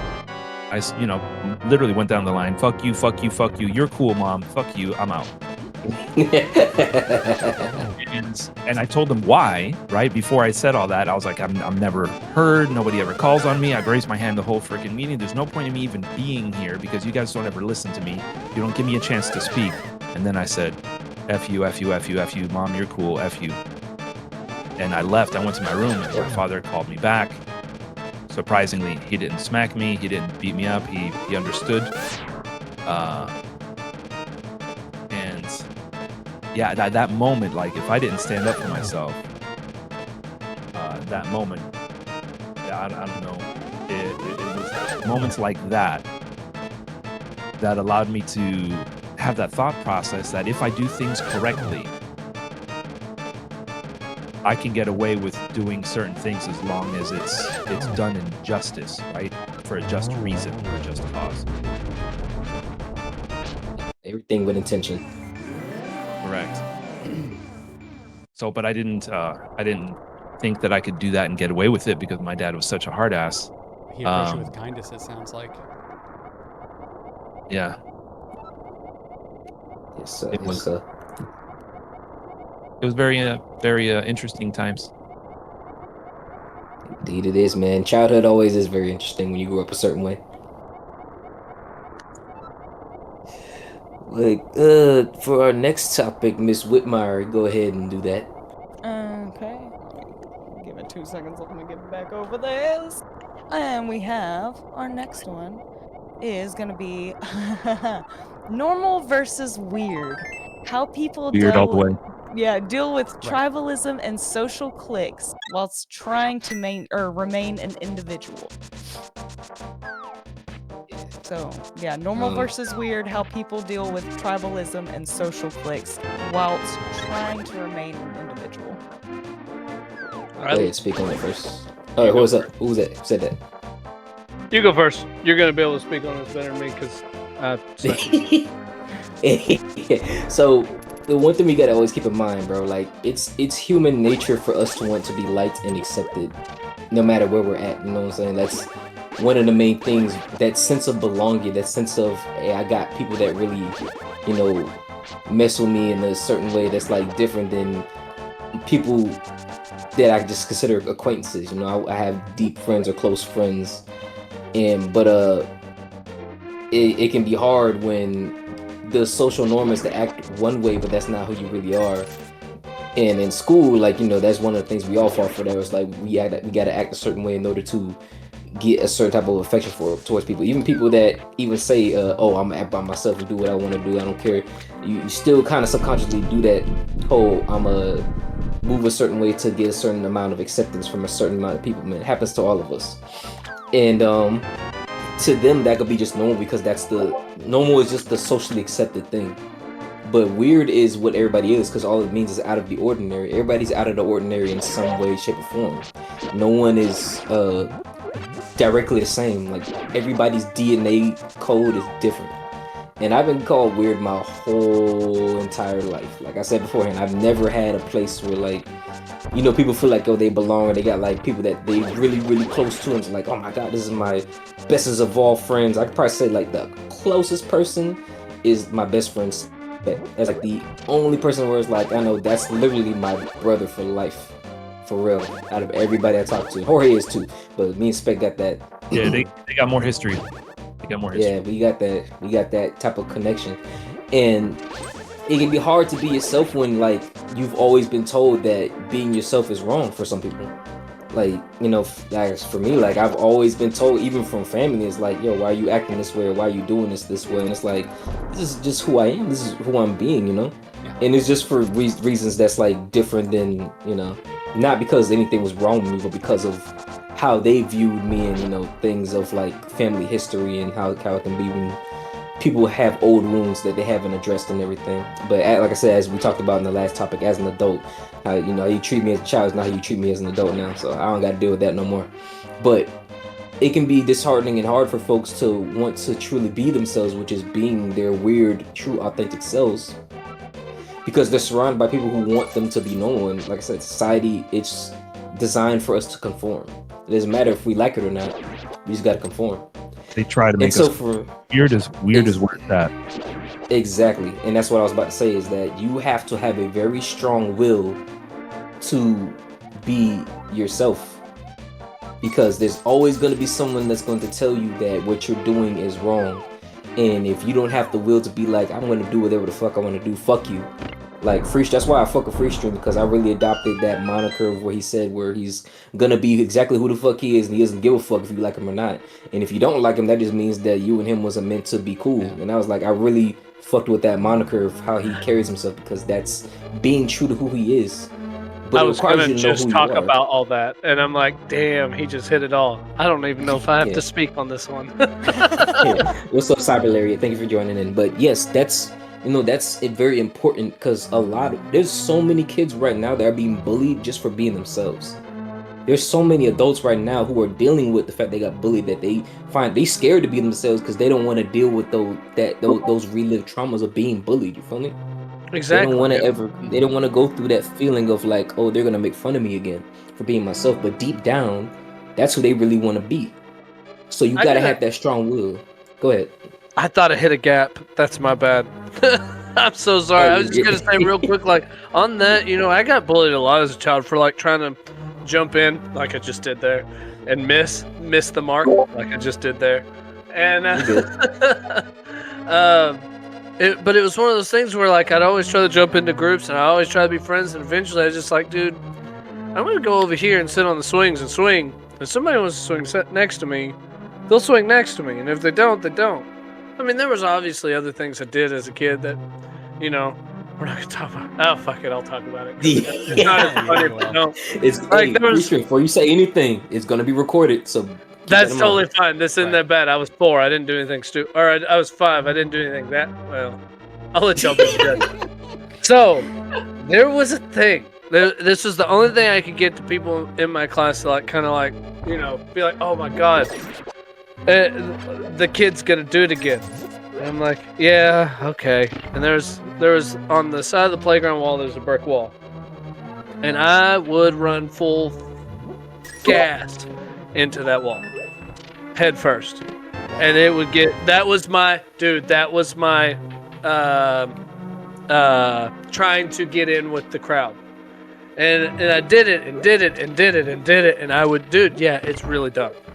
When you're ADHD, you just want people to think you're normal, or people like you. There it is. That's the word, because that was not normal.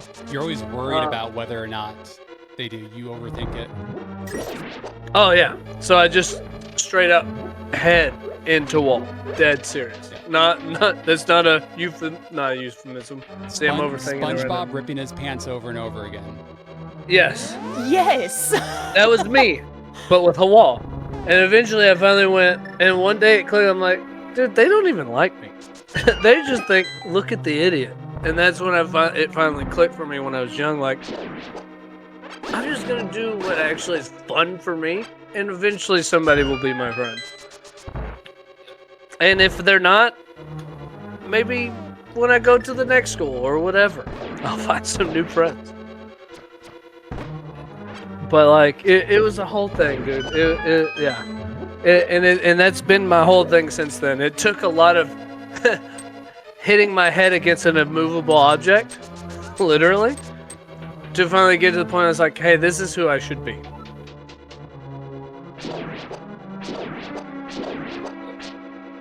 That's good, man. You definitely, I like that a lot. Definitely hit the moniker. Oh, hold up. He's a Cyberlaria. I switched from Skyrim because Skyrim crashed on my PS4, so I'm playing Ratchet and Clank. Okay, listen, mine is going back and forth so bad right now. I've probably played 10 minutes of Skyrim this whole time. Really?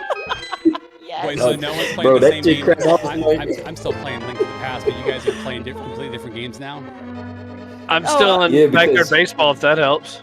I'm on yapping. I'm just talking. Just I just struck out though. Yeah, that Skyrim pissed me the fuck off because I was having a good time. I was chilling. And then it was like, you know what? We're gonna crash now. I was like, man, I fuck actually you. just realized playing like my different game audio now. is like completely scuffed on this. It's okay. This will go up just as a VOD. I'm not gonna make any like other YouTube content out of this, but like I forgot to set up my channels and stuff. Yeah, you Fuck good, it, bro. we do it live. That's all good. We're doing it live. Yep. Exactly, man. Don't even worry about it, man. This is what it's all about. I forget where I was gonna go with it, but to essentially jump back to what I was saying, yeah. For me, like it took a while for me to get to this point. I think I was around 25 when I just really realized, because one of my leaderships when I was in the military said this one thing about you get to an age where like you really start to realize how people are, and when you want to really be a genuine person, it can be very lonely because you think, okay, there's one person I have that is really my really good friend, and they accept me for who they are, and then they leave, and it's like, well, I got these 3 other people that's really cool with me, and it's like, oh wait, then they leave, and you think, okay, well at least this person will stay because they really fuck with me, but then they leave, and then you realize it's really just you at the end of the day, no matter if people stay or people go. So you really have to just stay true to yourself no matter what it is. And it's like, I've been around so many people that have just, even if they claim they think they real, when certain people come around, I've seen people switch up when certain people that they like come around, and they turn into a whole different person. Like, even remember when we was talking about that pretty privilege shit, and Yes. like how people switch up when it's a pretty privilege. Imagine somebody that just wants to be in an in crowd with somebody that they like, start talking a whole different way, start just ass kissing and dick sucking. Like, I'm trying to be vulgar, but it's just, that's the way they was acting. They was literally acting like a whole fan because this person that they was talking to, I'm like, bro, you don't even talk like this when I'm around. So, but this one dude, because he gets women and he acts a certain way, it's like, man, fuck, I don't want to be that way just because this person does something that's better than me, whatever it is. I don't care, man. Like my friend Jorge, me and him had that conversation. Jorge is an amazing businessman, and I will always respect him for it. And he's way better than me, but I'm not going to act a certain way just because he does something that's better than me. I'm going to be who I am. He's going to be who he is, and he respects me for that, and I respect him for that. That's what it's all about. Great. So you're not going against anybody else but yourself when it comes to stuff like that. Exactly, man. So I'm going to be as weird as I am, and luckily I've had great friends. Like, I can definitely say Jorge, Spec, and the rest of our little group that we have are my really, really good friends, and I'm cool with that because I know that they're going to be real and honest with me because I'm going to be real and honest with them. So I don't mind being weird, even if it's people that are in certain cliques, and if I don't fit in your clique, that just means that we wasn't meant to be friends. The moment you start trying to be something that you're, the moment you start trying to be something different is the moment you stop being who you are, and you lose so much of yourself. And not only but you also lose the ability to come off as genuine. So you go into a group and you're like, I'm going to try to be this nice businessman. This is me personally talking about this because I have trouble with this all the time where I try to go into an interview for a new spot. And I try to be like, okay, I'm going to be professional, whatever this. And I lose so much of my genuine self and so much of just who I am as a person and what would actually make me better for that spot. 100%. But I can't get out of the mindset. It's like I have to be better than who I am. But if I could go into that interview and just be who I am, I'd pass it with flying colors. It's one of those things. It's one of those things. It's fantastic. You hit that on the head. I love that. Yeah. And it's like you're feeding in what you truly want to be because you can't serve two masters, man. You have to either be true to who you are or continue putting on that mask. But the difference is that when you feed who you truly are, on the inside you feel whole and sanctity because that's who you really actually want to be versus feeding that mask that you put on because now it's like it's draining because that's not who you really want to be. I'd rather be just disliked or loved for who I am rather than just people love me for who I'm not. Like celebrities go through that where like if they're not really true to themselves and they put on a mask of who they are, they lose themselves and they're depressed, but everybody loves them. And it's like, you don't even love yourself, man. It's like, what are you doing? Exactly, and I think that was one of the hardest things I think I went through, especially being a dancer majority of my life, is there's this stigma around what a dancer is, how they're supposed to act, how they're supposed to look, and I did not fit into that mold, and was constantly told that I was the weirdo of a dancer, basically, because I wasn't the typical blonde-haired, blue-eyed, prima ballerina, anything of that nature. I was rough and tumble, raised by my dad, played video games, and liked to curse. And that is just kind of who I was. And for so long, in college especially, I would try to fit into the mold of, let me be the prima donna, let me wear dresses, let me do my hair in these extravagant curls, let me be the pretty girl, I guess, and let me just try to pretend to be this person that I'm not. And you said the word masking earlier, and that's kind of what I was doing, is I was trying to put on this mask of, this is somebody who I've seen people act like, and I'm trying to mimic it. So I was trying to mimic what I thought would be the person that everybody would want me to be as the prima ballerina. And that was fucking exhausting, doing that every single day, because it wasn't myself. It wasn't genuine, and I felt gross because it wasn't genuine. It was the most fake, unauthentic version of myself that I had ever been, and people didn't like me any more or any less when I was doing that. Well, honestly, people probably liked me less because I was fighting so hard trying to be this person that I didn't gain any connections. It was hard to connect with me because everything was just surface level at that point, because I was just mimicking the outer appearance.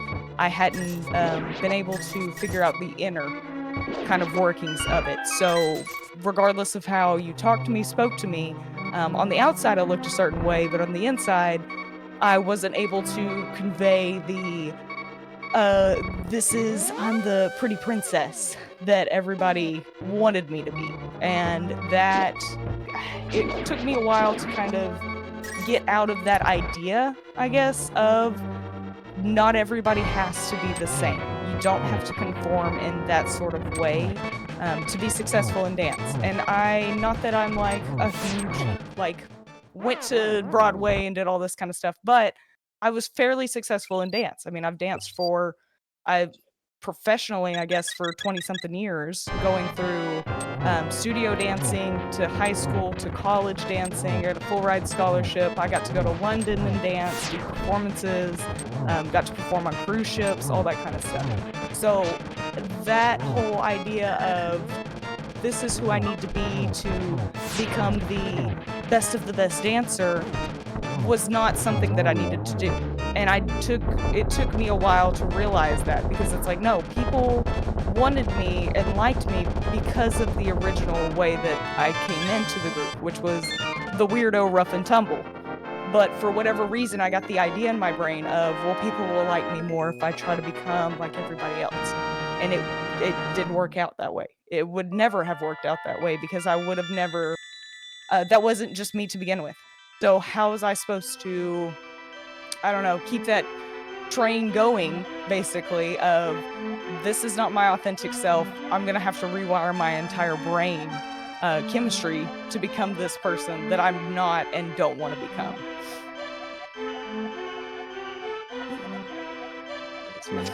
Facts. And they may never like you, like folks who may find you weird or whatever, but they will always respect the fact that you can be yourself. They may never say it, but in their actions they'll be like, you know what, he's being himself regardless. At the end of the day, I may not like it, but I can respect the fact that that man is being who he is in their whole demeanor, bro. You can feel it and people can feel when you're not being who you really are, man. And they will call you out on it every time. So it's better to be disliked for being who you are versus something that you're not, man. Every time. 100% agree. Every time. 100. Oh, 100. Man, I love that topic, man. You all are amazing creatures, man. Promise you are. All right. This leads into the same.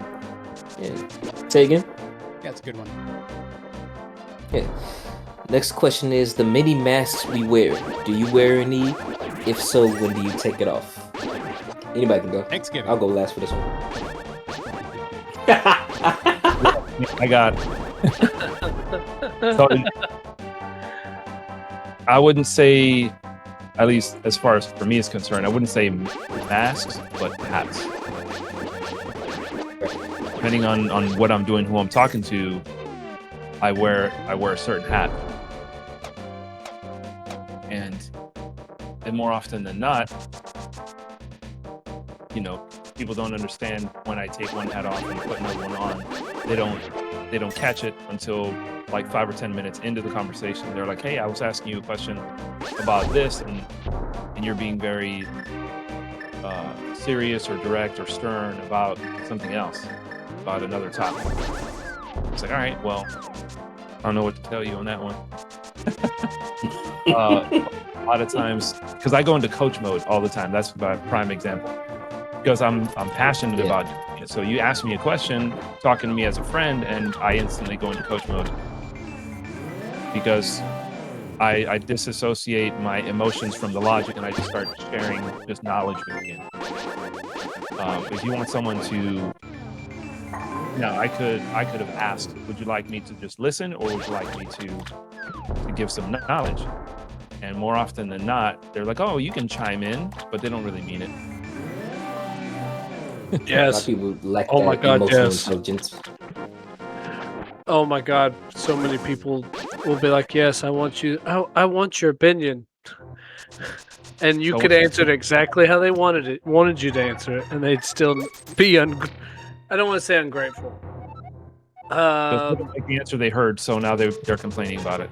Yes, we'll go. They expect a certain way, but they don't know how they say I expect it a certain way, because again, emotional intelligence, a lot of people don't have it. That one's earned. You're not Yep. wrong with that. Nope. Exactly. Trial and error. Or should I say trials and tribulations? Yep. trials and He horrors. might have been born with it. Yeah. Now, as far as masks, Definitely. back to the original question, Matt. What masks do you wear and when to take them off and put them on? It's also a level of boundaries and expectations. If you have certain boundaries with people, you're not gonna and levels of expectation, you're not gonna give them a level of expectation that you wouldn't.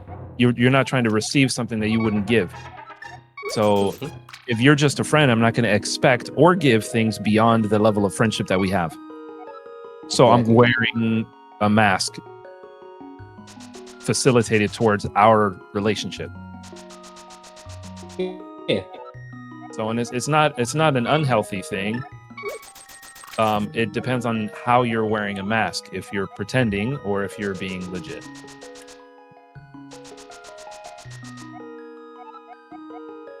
I want everybody else to go, man. I'm gonna go last. Like I've said, and Malik kind of put this a little earlier, and I'm kind of in another spot where I was like, well, shit, Malik already talked for me on this one because it's the same thing. I'm not very good at putting on masks at all. I put one on, it falls off like 10 minutes later. I'm kind of who I am. I put on my worst mask during interviews, as you heard a second ago. Like that mask comes on, that terrified, like childlike mask. And then I tried to put another one over that that's like, hey, I'm confident, and I shit the bed every time. But it's only because the thing is called an interview. Yep. If it was called anything else, flying colors. Dude, I could have the same conversation with you guys right now as I would in an interview, and I'd kill it. But I'd say the only mess that comes on is one I can't control, and that's when anything called an interview comes up. I can't say that. But any other time, I'm not purposely putting a mask on. I'm not putting a mask on for anyone. Not an in-law, not a family member, not a kid, not my children, not the kids I coach. They get me. The kids I coach don't get as many cuss words, though. I will say that. And that's about it. That's the only difference. They get a little less of the cussing. They get free without the stream. They just get free. Would you say, though, that sometimes masks are useful? Oh, 100%. I wish I had them. Fuck. Yes. Masks have saved me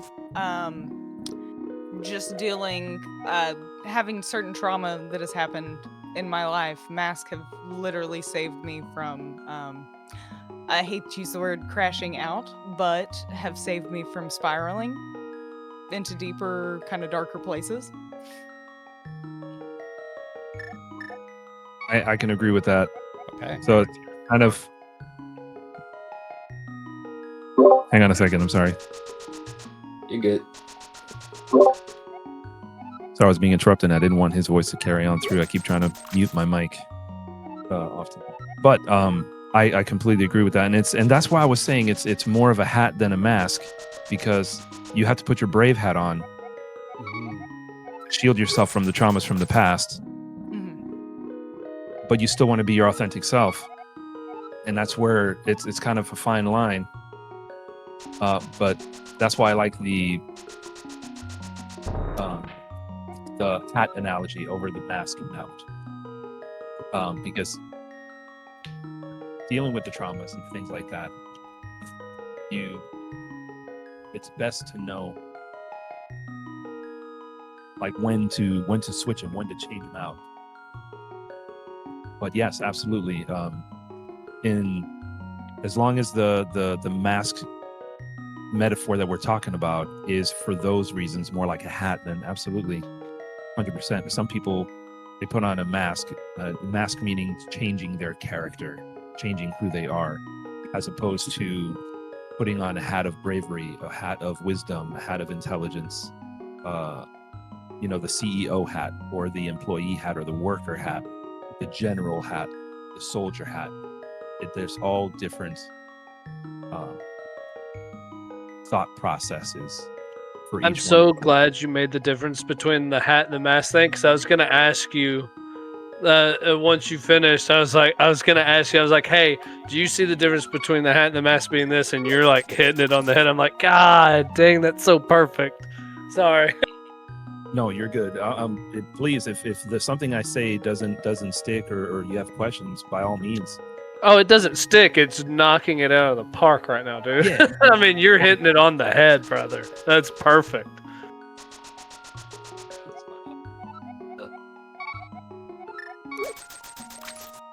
Excellent stuff, man. Anybody else have anything else for this? I just quick touch base on the mask thing. I like we were saying, I think it is, and I do like the hat analogy rather than mask, because I feel like mask has kind of a negative connotation that you're not trying to be your authentic self and you're trying to kind of pretend to be someone else for that moment. It's more just kind of like a safety net. But I will say, masking was a huge thing that I did when I worked in the district clerk's office. So when I was dealing with felonies and things like that, and dealing with felons consistently throughout the day, that was something that I kind of had to, this is gross to think about, but putting on an empathy mask, because I was dealing with death row inmates is what I did. So I was doing appeals for people who were getting put away for life and for terrible things.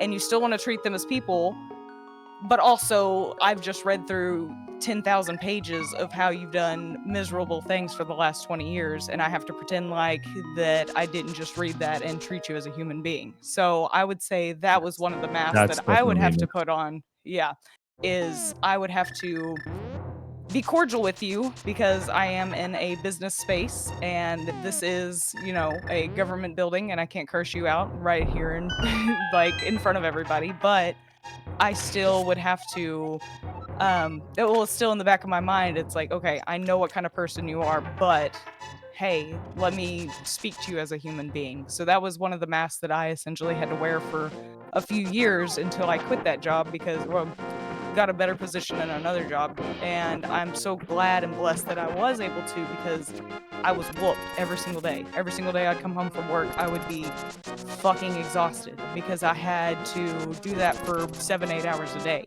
I'd get home and then remove the mask and be like, holy shit, now I have to, every emotion that I internalized has now come to the surface, and it's like a big old fat pimple that just popped and exploded. And now I'm having to cope and figure out how to cope with it, with others around me, whether it was me by myself, being around other people, being around a partner, and not take it out on them or beat myself up about it.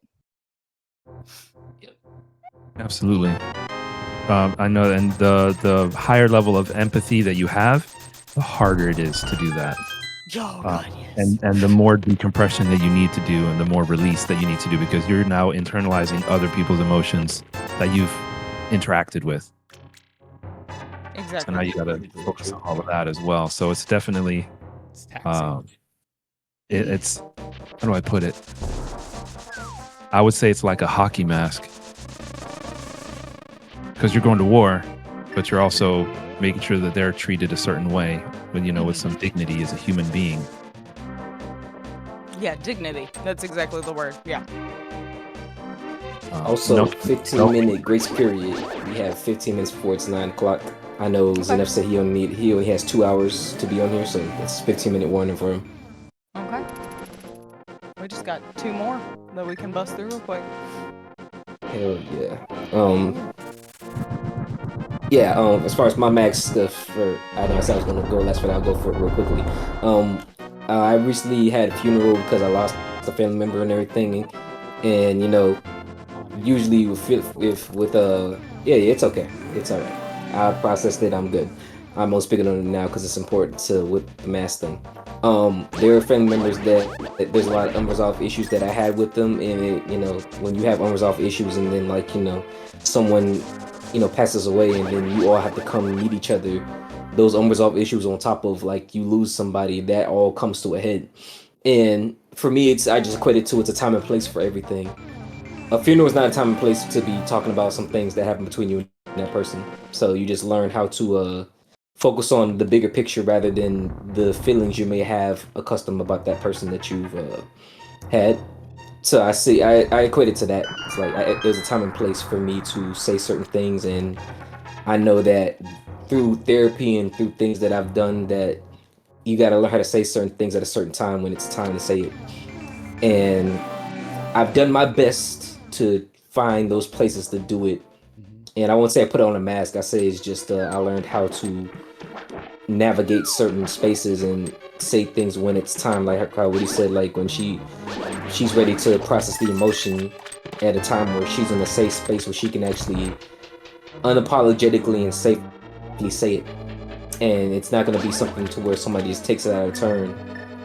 And I equate it to, like, I journal a lot, so the journaling helped me a lot to process emotions that I couldn't necessarily say to folks because I didn't know how to talk as much as I did now. And I didn't know, no one taught me how to process, like, you know, heavy emotions the way I do now. So as far as the hat thing that Jorge said, I definitely have learned how to take those hats and apply it to when it's time to actually apply the hats. And, you know, that was one of the examples of, like, you know, it's easy to just crash out and, like, cuss somebody out because of something that happened in the past between you and that person. But, you know, the mature side of you is like, you're at a funeral and you're here to mourn somebody that used to be here's life. So focus on that rather than whatever someone did to you. Yeah, no, definitely. And that is a hard thing, like, honestly, to keep everything internalized and not let it kind of seep through in just everyday normal conversations. It takes time. It takes a lot of practice. It takes a lot of just, like I said, building emotional intelligence. So I equate it to that. I've always been the person where it's like, you know, I'm going to always watch and study myself so that way I know how to circumvent any type of situation and do what's best for myself mentally, mind, body, and spirit wise. Go ahead, go to the next topic. Go ahead. What hobby or interest shaped you the most? I have no idea. Oh, I know. Oh, I got this one. Really? I should probably go first since I gotta get going soon. But yeah, Absolutely. reading, guys. Reading is power, and reading what you love. Really, it's Sex one way to, novels. like, it expands your mind past what you are taught. When I was in second grade, that's when I started reading novels. I know that's crazy to think about, but it goes back to my ADHD, is what I'm realizing is I couldn't sit still in class. The only thing that the teacher found that would keep me engaged and focused would put a book in front of me that I liked, and I would read the heck out of that. I'd still get straight A's in class, but I'd also stop bothering the other students. Because, you know, you're like cutting up when you got ADHD. You're like the class clown and shit, or you think you are. And it affects the learning of others. Even if, like, they're laughing and you're laughing, it also distracts what the teacher is doing. And so it would annoy the other students. Like, why is he reading so much? And the teacher's like, do you see him causing a mess in class now? Can I be happy, please? But that's what that is, right? So, like, and you know, like, not to, I don't know if that's stealing Free's thunder or anything, but like that's how it shaped up for me. And I read all throughout my childhood into my teenage years, and it helped me become a little bit more learned. Got me really good with grammar, so it got me into this internship that I'm in right now, which is a creative writing internship. I got to do some stuff for that soon, but it all comes together later on. So yeah, it definitely shaped who I am now. It shaped my worldview, the way I think critically. Even if I am impulsive with a lot of things I say and feel, otherwise, like, I'm thinking deeply on things. I'm taking my time to process it, and I think reading helped with that. That's all I got. And by the way, your life experience isn't going to be stealing thunder from anybody. I hope you don't think that, and I'm sorry if I did that. Made you think that way. Oh, I was just thinking, like, kind of like your own childhood experiences as well. If, like, you had something similar. Well, I couldn't read. Was the difference? I couldn't read. So there's the difference between me and you. I had a couple different things on top of it. Don't get me wrong. I can't read. In fact, it's like it's everything you can do to get me to like sit down and read something that like a textbook, or you know, if there's like a memorandum that comes across my desk and I got to read through it and understand it. Like, I don't know. I'm not putting the pieces together unless I have to, unless like there's no other distractions. But if everything else is distracting me and like it comes across my desk at work and I'm like, you know, and now aside from all this other shit that you're working on, you now have to read this thing and understand it and disseminate it. I'm like, God, it like throws a wrench in everything. So yeah, no, I'm still bad at reading. Well, I mean, literally can't with like the dyslexia and a couple other things. Like I literally can't. That's why I went to the engineering field. Because numbers don't mean different things. Well, okay, that's a lie. But at least numbers can be reliable. 1 + 1 is always 7. I mean 2. Shit. 1 + 1's always 2 type things. But Zenef, if you have to go ahead and go, you can go ahead and go. I appreciate you coming on and stepping in. I know Mego couldn't come in, but I appreciate you always taking up the reins when you're able to. Really appreciate you, man. Hell yeah, anytime, man. Anytime. Thanks for having me. Yes. Love you, Z. Of course, man. Yes. Now, as far as the rest of you guys, it is going to be our 2-hour mark in 6 minutes. Does anybody want to go for another hour, or are we ending off here? How are we doing? I am good to go. Yeah, it's like I can't go another hour because I got work tomorrow, but I've got I can work. at least. Other than the times I have to go piss girl piss or whatever the fuck it is. Yeah, go piss girl. As long as I can do that when I need to, I don't care. Okay, well, we'll go ahead and just like do our closing statements here, so that way, you know, Witty has to go and everything. Yeah. No, So, that works out. Yeah. I definitely do want to say to my friend Jorge, thank you so much for taking time out of your day to come to this podcast and share your wisdom. It really has helped out a lot, and I really appreciate it. And I hope that it's going to help you out. I will definitely send you the footage so that way you can use it for yourself and for your endeavors for your business, because I know you want to do that. And I appreciate you having me here, man. Yes, thank you, my thank pleasure. you. Dealing with our and I weird just- asses. Yep. And I really also want to say that I really do want to just give Witty her flowers. I've always done it, but I want to give Witty her flowers. It's like, thank you so much for being a great co-host, man. Like, you really have helped out a lot with this whole thing of just helping me bring this whole thing of having a podcast and just having discipline with something and having people that you can trust as far as doing business with.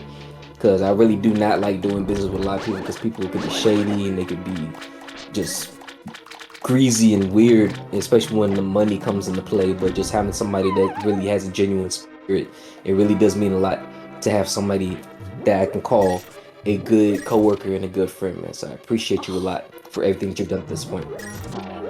No, I absolutely love this. Like, I love that we've been able to not only maintain this, but like you said, get people that are willing and open to speak on things. Like, we can go from talking about how we've all been weirdos to touching on way more sensitive subjects. And we never have to essentially kind of worry about, like, somebody gonna say something off the wall that's gonna derail everything. Like, what are we gonna have to, like, tiptoe around this? Like, I love the fact that, and it goes back to our communities that we built up. These communities that we have all kind of found, combined, all this kind of thing, have been nothing but blessings. Like, true, genuine blessings. And I love it. I absolutely love it. Absolutely. Anybody else want to do any closing statements before we head out? So thank you guys for stopping in on my end. I know I did not stream this weekend, but I will be back to normal kind of schedule. For Wednesday, we're gonna play games in Discord. Thursday, we're gonna have our yapping time, and then Friday, I have my company Christmas party, so I will not be streaming Friday, but Saturday and possibly Sunday we'll be back at it. So kind of normal. We're gonna reach some normalcy, and then probably about 2 weeks I'm gonna take off because your girl is moving. So yeah, I'm excited. I'm gonna have my own streaming little space. So big things are coming. Everything's gonna kind of change up at the beginning of the year, and we're gonna have some cool new stuff. I know the J has been working. I've been saying it, but the J and I have been working on new overlays and things. So hopefully new overlays are gonna be thrown in there as well as new space. So we're gonna kind of revamp ourselves at the beginning of the year. Jay, man, Jay be doing his thing for real. Yes, and he streamed for the first time yesterday, and it was fantastic. Hold on, I'm gonna give him a shout out real fast. Yes, the J. Yes, plug him, you guys, plug everybody. Yes, if you guys have not followed D&D, right? Yes, I don't know. I can't remember. For the King, I think is what it was. Oh, For the King. Yes, and it was so much fun. Mama What up, Mama Slothman? Hey, The village mom is in attendance. What's going on? Right towards the end, but hey, we appreciate you coming through, showing love. We got Jinsei in here too, and then Trial. Jinsei the sensei. Trial's gonna, be coming back out of the woodwork eventually. We're gonna get him going. It's been a minute since we had a trial stream, man. I need my moral win, Trial. Playing around with me. Yes, you Trial. No, so yeah, all these people that are in here that have been talking, all this kind of stuff, be sure to follow everybody in here. We're all just weirdos and good ass people that we're gonna have. I love that we all play different games. We all have fun in our streams in different ways. And then maybe we get some Jorge streams soon. Jorge streaming. I was about to mention that too. So yes, I coach people and teach them to focus, right? Follow one course until success. So that being said, my mobile app is almost done, which leads me to my next task, my next goal on the list, which is my YouTube channel, my broadcast level YouTube channel. So I will be streaming episodes that way, kind of like table talk type deal, but the podcast name is Brunch Time with JV. But at the same time, because I'm going to be in front of the computer doing things like that, getting everything set up, I'm also going to be doing something similar that we're doing here, just with other games, like with like Valheim and things like that, the kind of world builder, right? So you got to pay attention to what you're doing.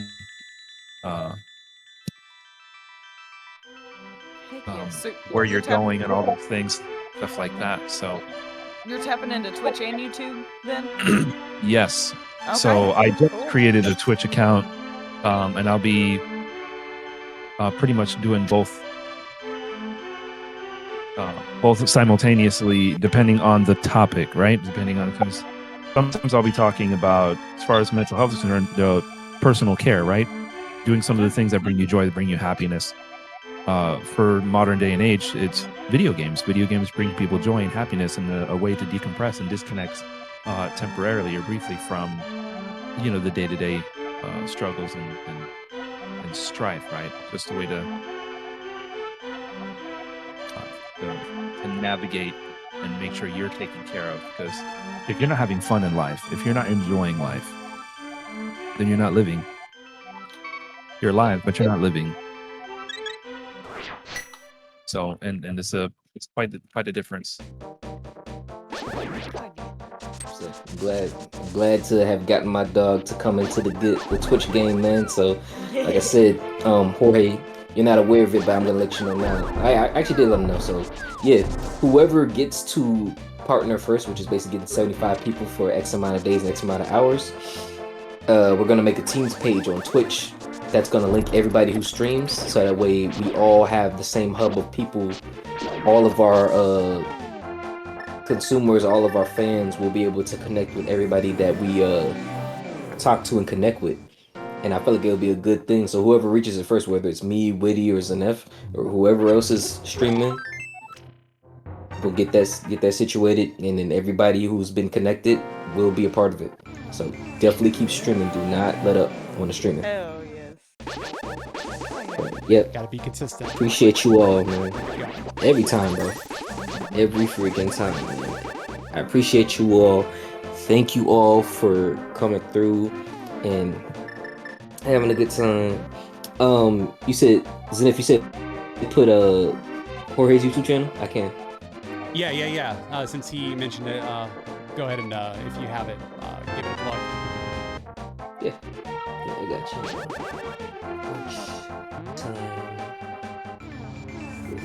Brunch time with JV.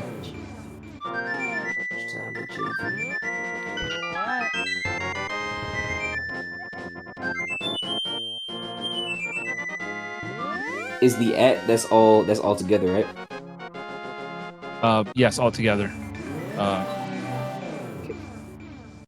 It's not pulling. I'm gonna go ahead and just do the @ see if that does anything. So it pulls it up.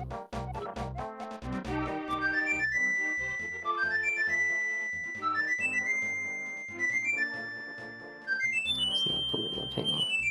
Yo, Free, you got anything coming up big? Any plans in the works? I'll be still doing my my Swifting stuff on here, my cycling stuff, just absolutely pushing the limits to my heart rate about 2 to 3 times a week. Trying to get my fitness up, and also, right now I'm working on playing some Age of Empires right now, which has been a lot of fun, and I'm thinking about starting to stream that over playing XCOM. I'm playing XCOM still in my free time, which I still do, but kind of replacing that one on as my stream game, and yeah, some stuff like that. We're working on some stuff. I'll be playing with the boss and with Hennessy if we do that. But I just downloaded the game, had a lot of fun with it, bring me back to some old Age of Empire 1 and 2 memories. I'm like, God, it's so much fun. Hey, bro, text me your YouTube channel again. Send me the link so that way I can put it on my Twitch, bro. All right, I'll send it to you. But also still doing some Super Mega Baseball from time to time, probably once a week. Just didn't do this week since I was sick on my typical day of doing that. But again, that's been getting me a lot of hits on YouTube and getting me some new people to come check out the stream lately. Fuck yes. That is, I've never played Age of Empire or ZCOM or anything that you play. That's what I love. I've never played half these games that all you guys play. Like, I'm just gonna vicariously live through you guys, but I play stupid games that piss me off more than anything in this world. It's like I always say, you play the games I don't play, and I play the games you don't play. We're all gonna be able to experience it. I'm no longer any good at first-person shooters, so I had to go back to the old school strategy games. So, like, I suck at Rainbow Six, I suck at Tarkov, so I had to jump off those. I'm not any good at those like I used to be. So quit. Everybody be sure to throw your Discord up in chat before we leave as well. So if anybody wants to join Discords or anything like that, go ahead and pop on in. Jump in the dicky holes, guys. Jump in the dicky holes. It'll let you guys know kind of what we're up to. Face first. Face first in the dicky hole. Face first. Never mind. Thought it was Yeah. I had words. Trial's gonna fail in this chat. Oh, no. But you guys have a good one. Thank you for having me once more. Yeah, this is tons of fun. I'm sorry, like it couldn't be longer, but it looks like I'm not the only one that has to go, so I don't feel so bad now. Oh no, yeah, no. My grandma has got to go to bed soon. I got Gotta get grandma to bed. Yep, gotta unplug everything so my cats don't eat all the cords. It's gonna take me Yep. about 30 minutes, so it's a beautiful night. yeah. All great. Yeah. Dope. Well, peace out, guys. Thank you, Peace everybody. out. Yes, bye. Peace out. Peace out. See ya.